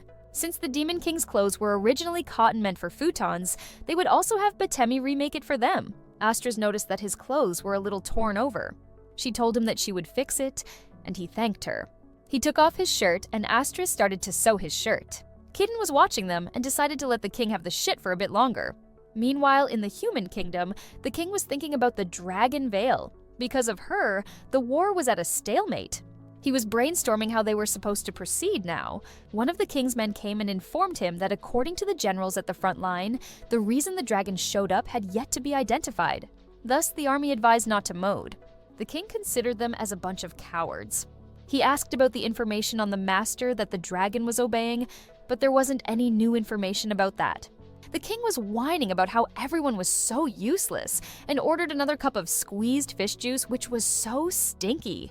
The king, Junius XVIII, was supposed to put an end to the war that had been going on for centuries with an overwhelming impending victory for the human. They used up all the country's mana to summon heroes from a parallel world. The main goal was to defeat the demon race and thoroughly exploit them for their country. But with the dragon, they couldn't move forward on that purpose. When his man brought his drink, he asked if he thought the master of the dragon existed in the first place. The men stated that everyone was doubtful about that. However, if they make a wrong move, they provoke it. And if the dragon ever appears again, destruction would be inevitable. This sentence brought something to his mind. He ordered him to find Saint Kaidan. If they had him as one of their subjects, their victory would be certain. That was true, but the man wasn't sure how they would find him. He told them to form a search party made up of capable heroes. Junius temporarily disbanded the army and ordered them to devote all their resources to finding Kaidan. He was confident to find him and claim the human race's victory. Meanwhile, at the Kaidan's place, Zidane and Astris were drinking tea. It had been 2 months since they came there, and they were able to learn so many things. The time they would be leaving was getting closer, but Zidane wanted to get back the feeling of a sword again. When he grabbed the sword, he paused for a second. Astris asked what was wrong. He said that with just one swing, the holy sword Einlot felt agitated like it was resonating with something. They went outside to inform Kaidan, and Zidane noticed the sword he was holding. Kaidan was talking about how useful the sword was, and how he used it to cut the mana metal just now. Plady came and explained that the sword was a holy sword they picked up from the Undead King's dungeon. Zidane would have never thought he would have the legendary evil sword Dreischwarz.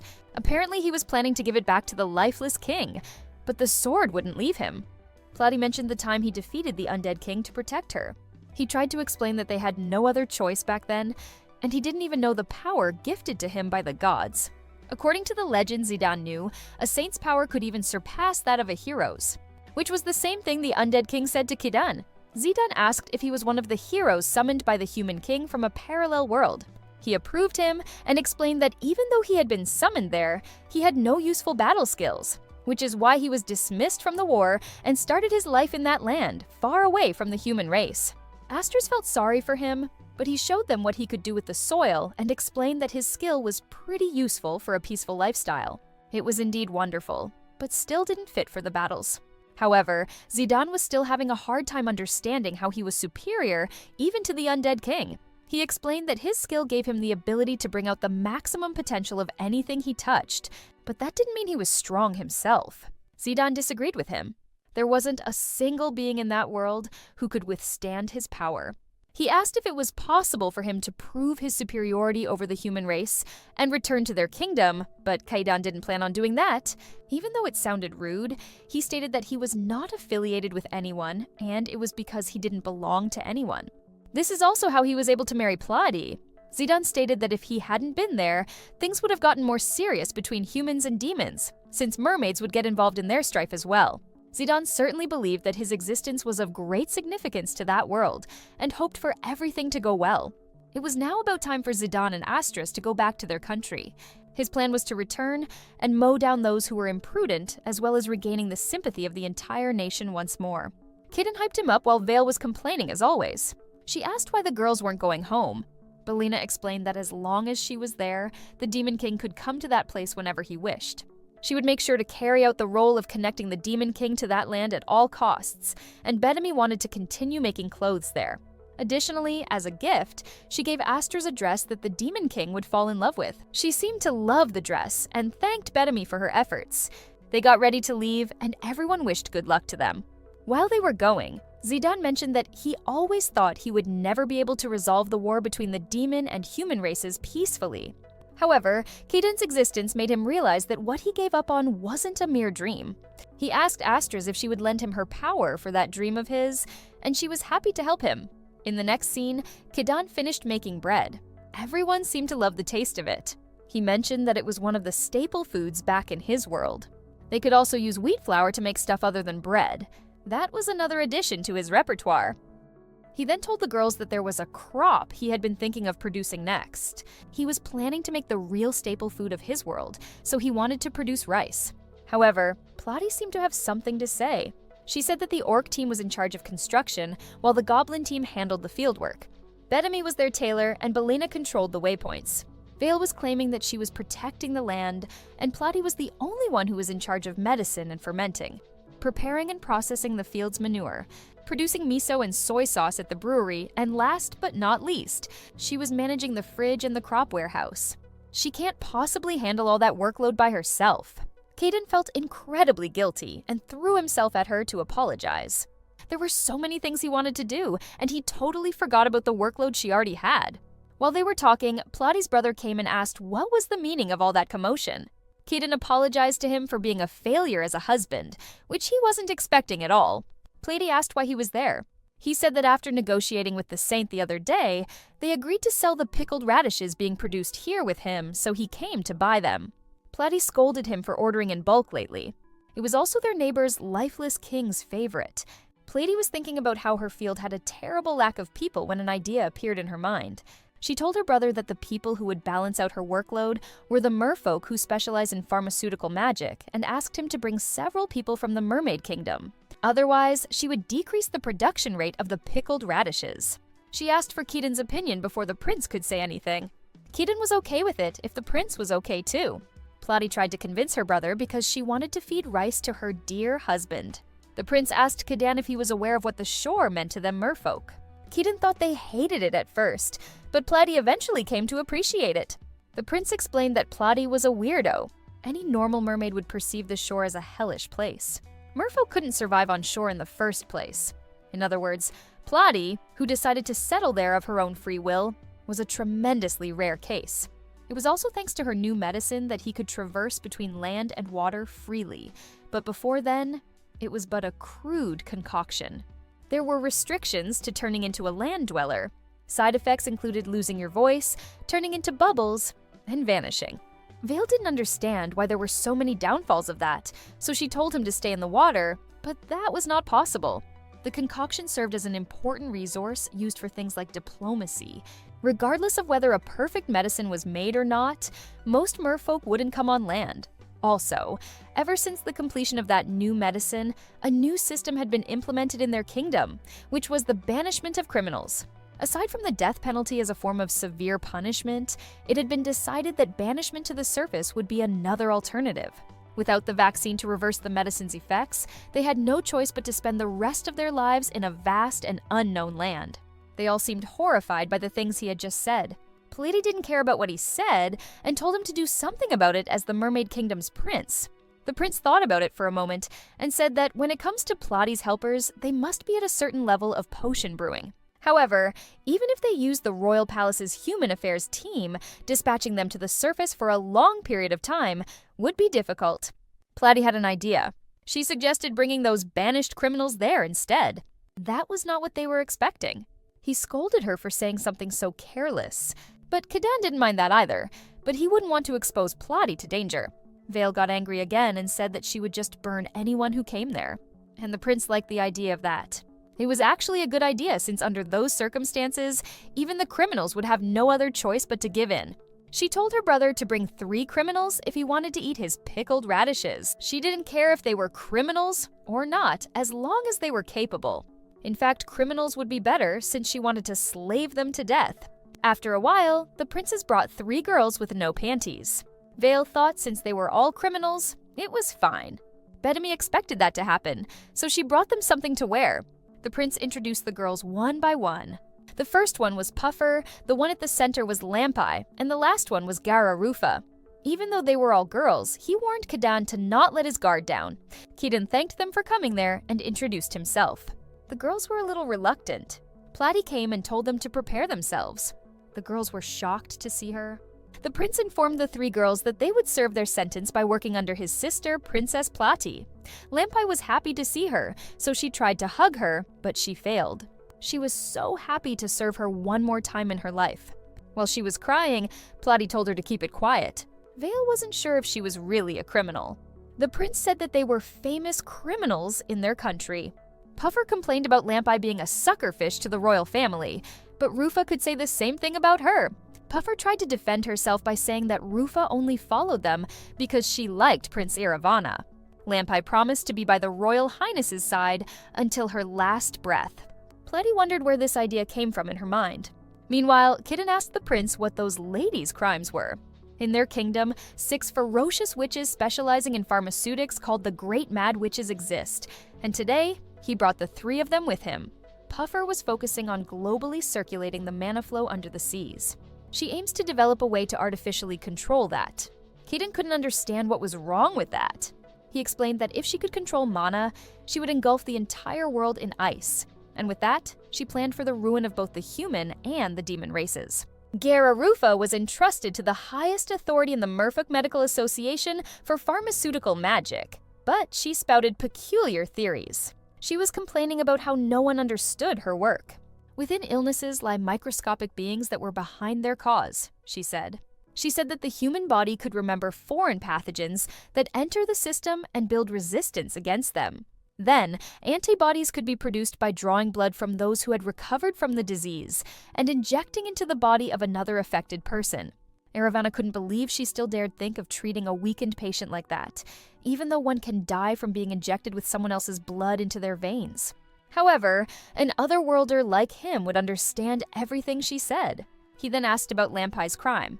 According to the prince, she was even more troubled. She used to serve the royal merfolk as an imperial guard. He didn't understand why someone like her would be in jail.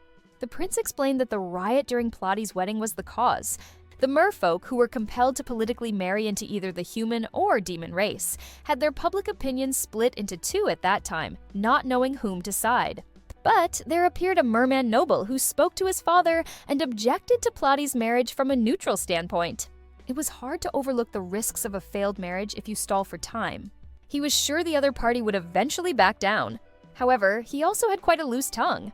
He told to the people that Princess Platy was just some drug freak with no sense of decorum and so on, and Lampai, enraged upon hearing that, brutally beat that very same aristocrat. She told the prince that she wasn't the one who was wrong.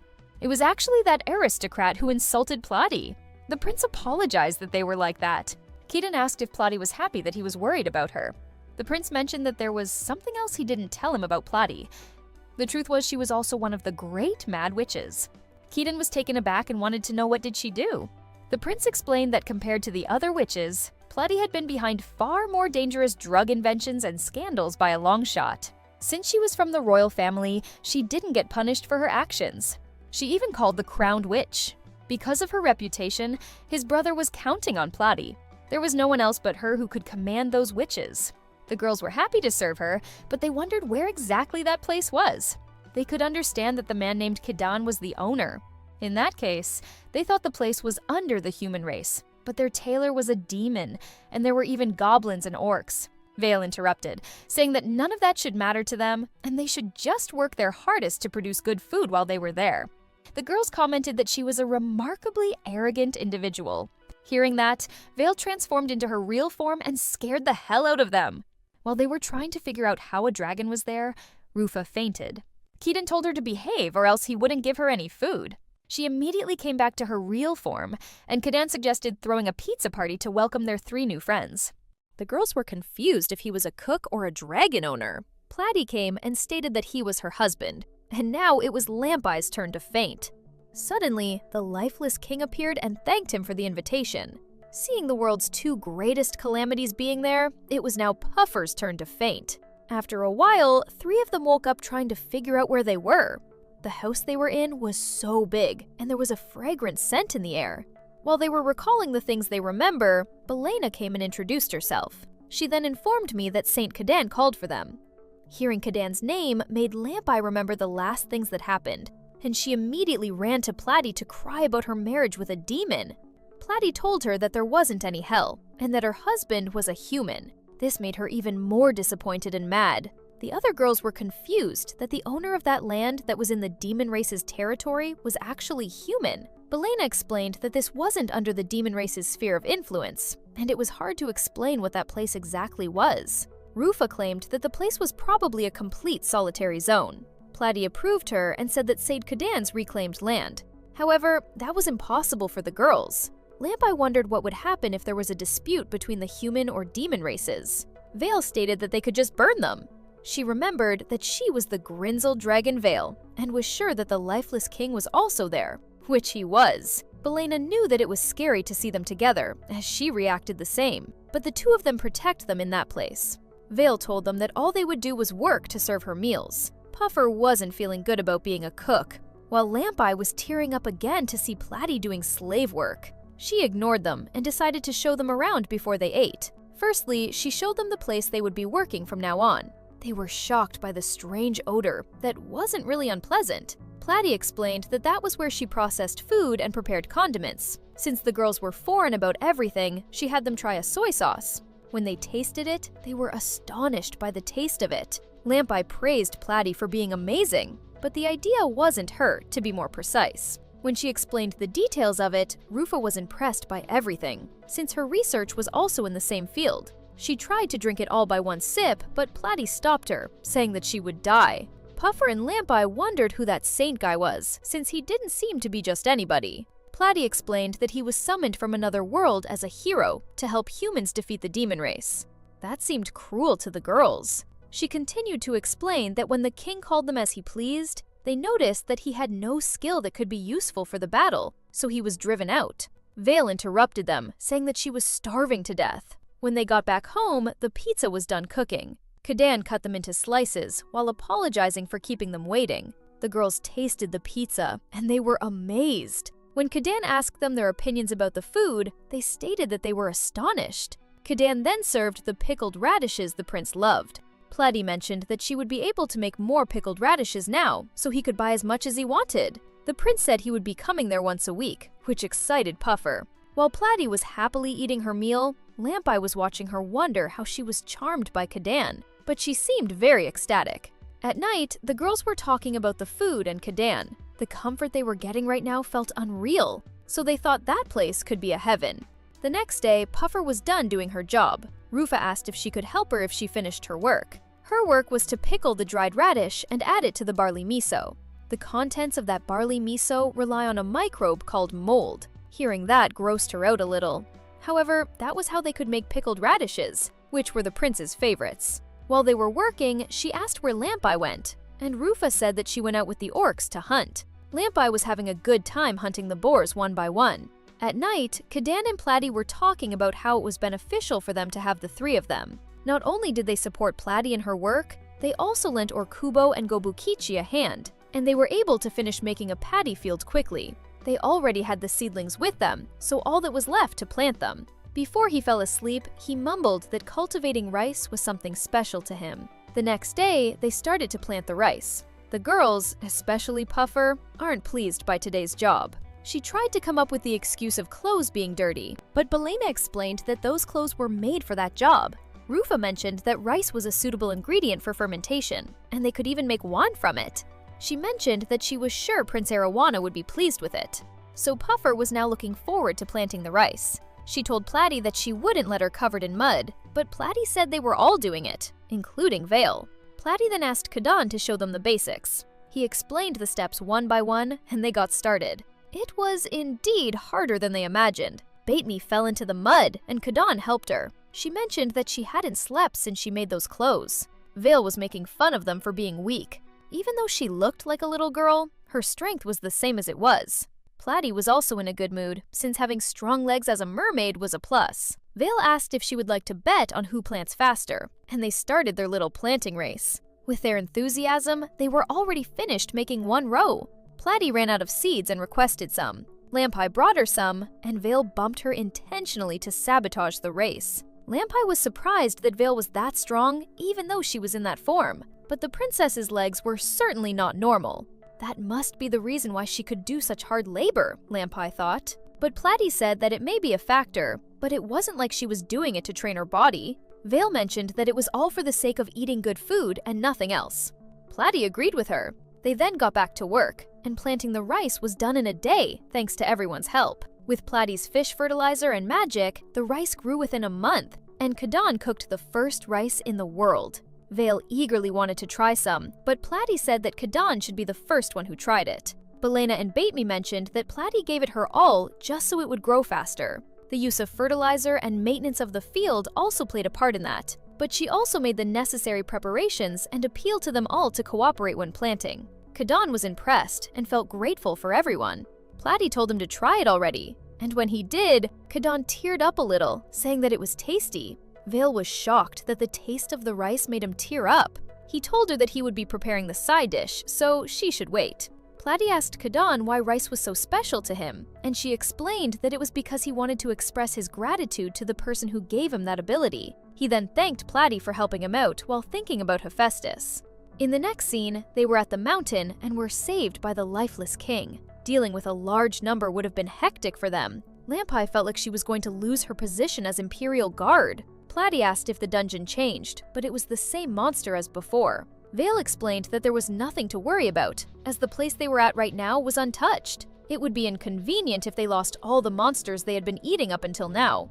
After walking a while, they arrived at a clearing. Lampai informed that she was sensing some monsters nearby, and not so long later, something started to jump out from the dense grass around them. Kadan saw them and called them as UFOs, as they were unidentified flying objects. Lampai told them to leave that to her, but Platy and Kadan told her to not underestimate them. Firstly, Lampai threw something to immobilize their movement. An explosion was created, and Platy remembered that she uses explosive magic potions, which is why she was called the Witch of Hellfire. However, when the smoke disappeared, there weren't even any scratches on the monsters. Vale mentioned that they were called Lotus, a tortoise-type monster. The hardness of its shell was top-notch, even among monsters. But since it was a tortoise, she thought they could just flip it. But it immediately defended itself. Gobuchi came and aimed for its body, but when he hit it, his handle broke. Platy told Kadan that it was now his time to shine. With his one move, the lotuses were defeated. It looked like its tentacles were its weak point, which he never would have guessed. Vale congratulated them for beating the lotus, but they were the weakest among the monsters she had prepared. The strongest ones were waiting for them. Gobuchi said that they could use that as a shield for the orcs and goblins. Platy didn't care about what Vale said, and said that they came there to investigate things in the first place. Lampai was still worried, but Platy told him to not worry about it, as her husband was the strongest in the whole world. Lampai states her surprise about how Kadan surpasses both the lifeless king and the dragon in terms of power. However, there was one thing she failed to comprehend. She didn't understand why the human kingdom banished him despite the power he possessed. He explained that he didn't have any skills fitting for battle. With that gift, he could bring out the maximum potential of anything he touches. And also because of the Holy Sword. That was why he didn't think he was someone amazing like they say. She didn't agree with him, as his power was as dependable as it was. Lampy was happy that Platy married a man like him. Even if the human or demon races decided to invade, Princess Platy and the entire mermaid kingdom were safe. The sun was shining on top of them. Vale came and mentioned the next stage, which was called Scorching Hell, and monsters that were at their best under such circumstances would attack them. When she finished her words, wolves appeared. Vale mentioned that they were the most dangerous monsters out there, the Hylicons. There was no way they could win against them in terms of stamina. When the wolves aimed Kidden, the girls panicked, but they were actually being submissive. Vale was shocked. The lifeless king explained that the perceptive Hylicons seemed to have sensed his power. He started to pet their head and belly, while Platy wondered what he was going to do about that. They continued their ways while the wolves were following them. The lifeless king said wolf-type monsters build a strict hierarchy among themselves to form a back, and they must have recognized him as their leader, Lord Saint. Kidden never thought they would like him that much, even without the influence of his gift. Lampy wondered if that meant that the dungeon was high level. Vale wanted to be praised more, as there were even more dangerous monsters in the next stages. And then, the aid got colder and it started to snow. It was the final area of her dungeon, the freezing hell. Kitten wanted to go back home, but when he turned his back, there was a giant bear looking at him. It seemed that was the source of immense pressure Platy had been sensing ever since they came there. Platy wanted to leave that monster to the lifeless king, but Kitten wanted to avoid ruthless killing as much as possible. The lifeless king mentioned that he wouldn't be able to run from it. The monster was also aware of his strength, and he was a warrior who only knew how to fight. The bear roared as he was about to attack, but the wolves jumped on him. While the bear was distracted with the wolves, Lampe decided to prevent the bear from moving, so she aimed for his legs. She injured a tendon in its foot, so it shouldn't be able to move now. Taking that as a chance to go back down, they started to walk away from it. But Kitten told them to wait, and asked if Platy still had that salve he told her to bring. Lampe wouldn't let him use it on the bear, as he would just vanish on his own if they left him be. Kitten still wanted to save him, as he must have his own subjectivity. Platy couldn't say no to him, so she gave the salve. He used it on the bear's foot, and they were ready to go now. However, Vale didn't want them to go like that, so she said that she was their last opponent. Lampe seemed scared, so she explained that it was just a clone who had 1/100th of her power. She was ready to fight, but before they could do anything, the bear stood up and punched her clone like it was nothing. While wondering why he had done that, the bear was gone. Gobukichi explained that as monsters, they could understand what he felt, and he was a prideful beast. The battle just now was his way of repaying Kitten's kindness. In that case, they would definitely see him again. Lampe was amazed by Kitten's kindness. They got back home, and Vale seemed dissatisfied. When Platy asked what was wrong with her, Rufa explained that her new dungeon didn't excite them very much. The dinner was ready, and it was from their new menu, Katsudon. Kitten thanked her for making it possible to make the dish he had been wanting to make for a long time. This made her feel more satisfied with her dungeon. They gathered around and started to eat their dinner in peace. After dinner, Kitten was in her front yard, wondering how their settlement would develop from there on out. Little did he know that outside, an unexpected group of humans had gathered, their eyes filled with astonishment at the village before them. They hurriedly informed their leader, who happened to be none other than Aileron, the notorious head of a gang of thieves. She decided she needed to witness it for herself. She wanted to take a closer look. The gang went into Kitten's garden and wondered what kind of things there were, as they had never seen something like that in the homes of either humans or demons. One of them said that it was obvious that someone was tending those fields. Another one tried one of Kitten's crops, and he was amazed by the taste. He told everyone to try it, and people were about to become addicted. A dark-haired woman informed her boss that she tried surveying the area, and she spotted multiple houses with mysterious architecture at the center of the fields. She concluded that this place wasn't a village, it was a farm. The boss thought this could be the place where aristocrats lived in seclusion, and if what she said was true, then they would find their answer to why those fields were spread out in the middle of nowhere. Since they were talking about an aristocrat who was keeping those tasty crops to themselves, there was bound to be valuable treasure deep inside their houses. So if they were to let go of that golden opportunity right in front of them, it would sully their reputation as thieves. They decided to take everything valuable with them. Before they move, the boss lady saw a wolf in the sheds. Meanwhile, Belina was controlling the waypoints. Maintaining the waypoints was vital for Majesty and Astries to visit them, but since her job was to just hum one song, it didn't feel like a worthwhile job to her. That was why she had been lending a hand all over the place. As someone who worked in the archives under the Demon King before coming there wasn't much she could manage to do. Now, the 3 mermaids with them were handling the areas that were lacking manpower, so her workload had been decreasing. She seemed uncomfortable for not having enough job to spend her days. She was worried that if this situation continued, she was going to be jobless, so she decided to find something to do. She started to look for Kadan to ask for a job. When she found him, he was doing pottery. She didn't know what it was, so he explained that he made bowls and such using clay. Since the kitchenware they had were all made of mana metal, he thought it was time they got some genuine ceramics. But hand molding took some time, and it needed some reconstruction so it rotates. Hearing the word rotate, she asked him to let her help him, as she believed that she could still be used to him. She took out some psychokinesis that she used, and if she invoked magic into those pebbles, she could make objects move.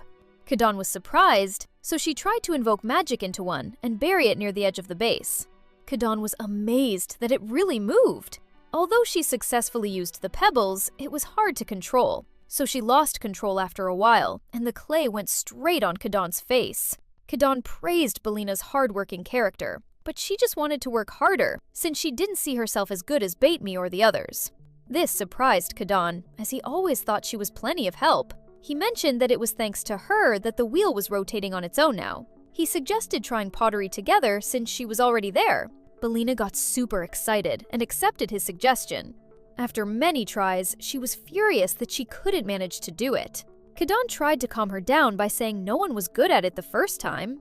Besides, he was willing to find something that he could use the pottery she made. Suddenly, they heard some wolves barking and followed their noise, wondering what was about. They saw Orkubo with a bunch of people. When he asked for an explanation, Orkubo said that they caught a group of elven bandits trespassing on their farm. Kadon didn't know what elves meant, so Bellina explained that elves were a subspecies of demons. Throughout their history, they had branched out as a species of their own.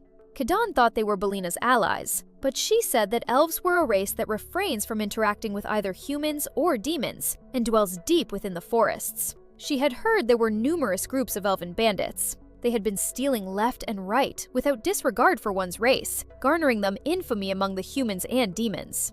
Apparently, they had been taking refuge in the hinterlands, where no one dared to go. That does make them hard to capture. Kadon wondered if that meant they'd been living in the steep mountain. He said this place is pretty isolated from the rest of the world. He thought they must be surprised, stumbling upon their farm situated in the middle of nowhere. The boss asked, what exactly is this place, and who was he? Bellina introduced Kadon to elves, and said that he was the owner of that settlement. One of her allies claimed that Kadon seemed like a human, so that would mean they were in the human territory. But then they were confused, as his attendant was a demon, and even the rest of the residents were monsters. Not only that they were mutated species with superhuman strength and were capable of speech, so they think this definitely must be within the demon's territory, which means they were captured by the demon race. Kadon asked if elves did something, and Orkubo said that they snitched their tomatoes on their farm. Platy appeared angry, and Vale came next to her, turned into her real form, and was ready to kill them. Platy said this was a prime concern to them, and they shouldn't let these thieves go unpunished. There would be no guarantee that they can protect their precious field the next time that happens. Vale agreed, as that was where they should give the death penalty, to show others what would happen if they intruded on their fields, and suggested hanging their corpses out in the open. Elves, including the boss, started to freak out, thinking that would be the end for them. One of them mentioned themselves as the Thunderstorm Stonecutters, and Bellina remembered that she had come across that name in the archives before. It was said that their group only targeted the rich nobles and merchants, and they would never steal from the poor. The aristocrats they were after were usually the corrupt type, who would fill their pockets with unreasonable taxes and bribes. The nobles whose misdeeds were exposed by their actions had been disgraced by Demon King Zidane. Vale didn't care about their work ethic, and wanted them all dead.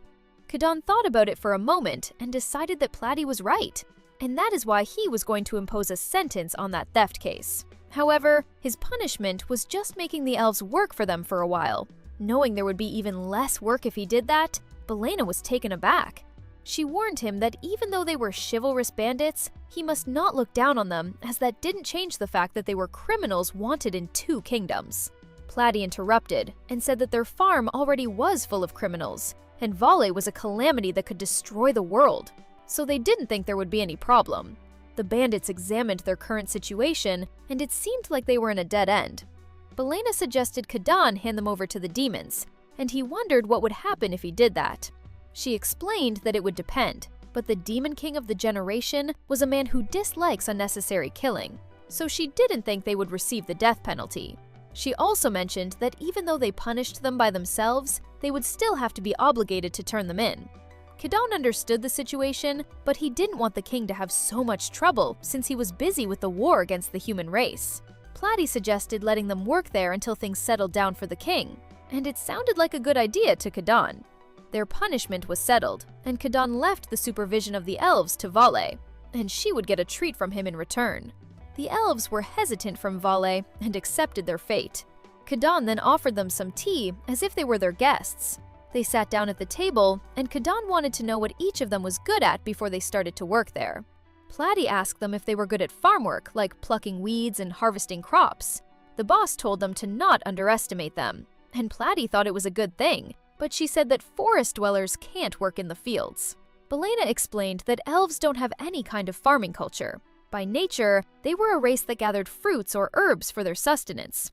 To elves, nature was just something that existed, and not something they could work with to make their lives better. They also find it very difficult to work on the farm. Platy was trying to understand, while Vale kept her attitude. When Vale asked why they left their mountain and ate someone else's food, they explained that it was because their home was stolen from them by the humans and the demon. Kadan felt guilty, because they were just like bears that left their forests and went to neighboring towns, and they built houses and stripped the elves of their own home to make their lives more luxurious. He bowed and apologized for cutting down a lot of trees from the forest, without knowing it was home to the elves. It seemed that their forests gradually withered and died due to humans using large amounts of mana for the war. Now they had been stripped of both their land and food. Platy now understood why they resorted to banditry. Kadan was still feeling guilty for being part of it, but the boss explained that the forests around there were part of his land, and forests aren't exclusive to elves alone in the first place. The only thing certain there was that they stole from someone whom they thought was an aristocrat. That was why they would atone for their sin. The boss was sure about her decision, as Kadan apologized to them, and he was the first of his kind that they had met. Kadan became so happy and thanked her. Belena didn't think elves were suited to work there, so she insisted on sending them back to where they came from. Kadan was having a hard time understanding why she was acting like that. The boss wondered, was the container not coated in enamel? And he didn't know how to explain. Then something came to his mind, and he took them to where he made it. The boss explained that they could make fine enamel from the ash by thoroughly straining it and then dissolving it in water. If he bakes his wares coated in it, it would increase their durability without melting. Kadan didn't know they could make enamel like that, but it was actually the basic knowledge for all elves. Platy asked if this deviated from their mindset towards nature. She explained that they still consider themselves workers who made use of nature to the bare minimum. They were most at home when it came to making tools made from nature's bounty. They could even make leather goods and glassware. Platy got excited hearing her words, as she was skilled at compounding potions, but still needed more lab equipment. It was easy for them to help her. Belena started to scream and cry. They got confused and wondered what was wrong with her. She explained that pottery was the new job she had just received. She apologized for not telling them elves were good at making articles, but she just didn't want to be left jobless, so she didn't tell them. Platy was confused, as she always had a lot of work to do. Belena did cleaning, laundry, and most of the housework. She told her to not underestimate herself, as she was doing a thorough job, and she was actually a lifesaver. Kadan now understood what was up to her, and decided everyone to help her with chores from now on. This wasn't actually what she wanted, as that would only decrease her workload. Kadan explained that they would all split the chores and let the elves teach them some skills that they didn't have. That way, she could tackle all sorts of things. And among those, she would be able to find something she could pour her heart and soul into. He also apologized for not noticing her worries and thanked her for everything she had done. Belena teared up and thanked him. Platy wondered if there was any chore she could do. Aileron approached Belena and introduced herself. She mentioned that she could teach her pottery if she would like. Belena was confused and hesitant, as she was the one who wanted to send them to the Demon King. However, Aileron understood that it was only because she wanted to secure her position. She knew so well how it felt to lose where she belonged, so she could relate to her. Eventually, Belena accepted her offer, and they started right away. Belena tried over and over until she could make something useful. And with that, their farm welcomes another group of friends. Meanwhile, at the Royal Demon Palace, Zidane needed Kadan's help even though it pains him to do it. In the next scene, elves and Kadan go hunting. It was their first time traveling to a high-level dungeon. One of them wondered what was their target, and since Vale had been wanting to eat them, they were going to hunt square boars. She mentioned that they could also use their hide to make leather goods out of it, like belts and bags. There was one boar appeared, and she made a direct hit to the boar. Lampai praised her archery skills. Kadan wanted to learn how they were so good at it. She explained that the bow was made from a combination of different types of wood, making it sturdy and flexible. With that, they could attack their opponent even from afar. Lampai asked the other elf if she could make a magic arrow with an explosive potion in its arrowhead. Kadan wondered what kind of opponent they were fighting in that powerful way. She apologized and said that it was her gusto as a former Imperial guard talking. Kadan warned her politely to be moderate in her equipment upgrade. The elf was sure that they wouldn't need any equipment with a dragon living with them. Lampai agreed and mentioned the lifeless king. Kadan didn't think they would achieve true peace as long as the war between humans and demons continued. Since their hunt was over, they headed home. While walking, Kadan wondered how the Demon King was doing, and both Lampai and the elf girl were surprised. He mentioned that he lived with them for a while and even helped build a house, which was quite enough to make them shocked. He mentioned that they held his marriage ceremony with Astras there. When the Demon King appeared and was fighting with a woman, they didn't even figure out what was going on while they were fighting. Astras was also there and told the elves to listen to what they had to say. Kadan said that it would be best if they temporarily stopped that. She apologized and stated that she was counting on him. He ordered Orkubo, and he tied her up easily. Kadan asked if he was okay, and the Demon King apologized for making a ruckus. Velena and Baitme appeared and were so happy to see the Demon King and Astras. They wondered why Lady Glacia, the woman the Demon King was fighting, was there. The Demon Lord said that they had come to discuss something with him. First, he introduced her. She was the one of the Heavenly Four, Glacia the Malicious. Platy and Kidden were surprised, and she asked if Glacia was the rebel who set up their marriage. But she wasn't. The Demon King explained that he was there because he drove out the rebels who attempted to take his place. And thanks to that, he was able to wipe them all out. Except for one person. He mentioned that she had the highest position among the group of rebels, and was also the most flamboyant in her action. After all, she declared that she would defeat him and become the next ruler. Platy asked if he would execute her now that he had suppressed her. He considers Glacia's boldness as a good thing. The others were just trying to remove him from his position as the Demon King. But Glacia was different. Such an outstanding person was too good to be disposed of. But she was resolute in her decision, and no matter how many times he urged her to return to allegiance or knocked her down, she would not comply. At that point, he might have to resort to executing her. He really hated killing his own people. Platy said that it was not related to the human race, but it was hard for them to interfere in such internal affairs. The Demon King tried to say something, but couldn't, so Astras helped him to explain the situation. She stated that Glasta was in love with Lord Zidane. They were all confused, so Zidane explained that Glacia never aimed for the throne. She did want to succeed in his place if Astras was more important than his title as Demon King. But when they returned to the castle with Astras as the Demon Queen, the situation completely changed. She wanted him to make herself queen too, and if he can't do that, she wanted to be executed. Hence, he may succeed in eradicating disturbing elements and discord within the kingdom, but his problem with Glacia still remained. Lampai suggested making her the Demon King's concubine, but he couldn't do that, as she should only have one wife. Making Astras his one and only wife was what he pledged before Hades on their wedding day. Therefore, the moment he makes Glacia his second wife, divine punishment may fall upon her. Glacia stated that she wanted to be executed, but he wouldn't do that either. He apologized for making a rash decision, as someone with responsibility regarding Astras's case. In addition, he didn't realize that she was in love with him. Kadan asked if Glacia considered being a concubine as an alternative. As someone who deserves to be executed for committing muting, she didn't think she was worth it. He then thought this may be a problem for Astras, but she was okay with it. She was the king's wife, and she understood that it was inevitable that he would have a concubine. She didn't get along well with Glacia, but her military prowess was top-notch, and the Demon Kingdom could not afford to lose her. Glacia discreetly threw a word at her, and they started to fight. The Demon Lord was apologizing again, while Kadan was thinking about what they should do about it. The lifeless king came and asked if there was something wrong. Elves and the others were confused as to why the lifeless king was there. Vale also came to see what the fuss was all about.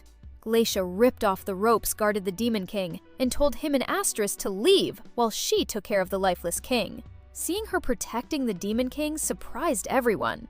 The king approached her and stated that the Demon Kingdom needed someone like her.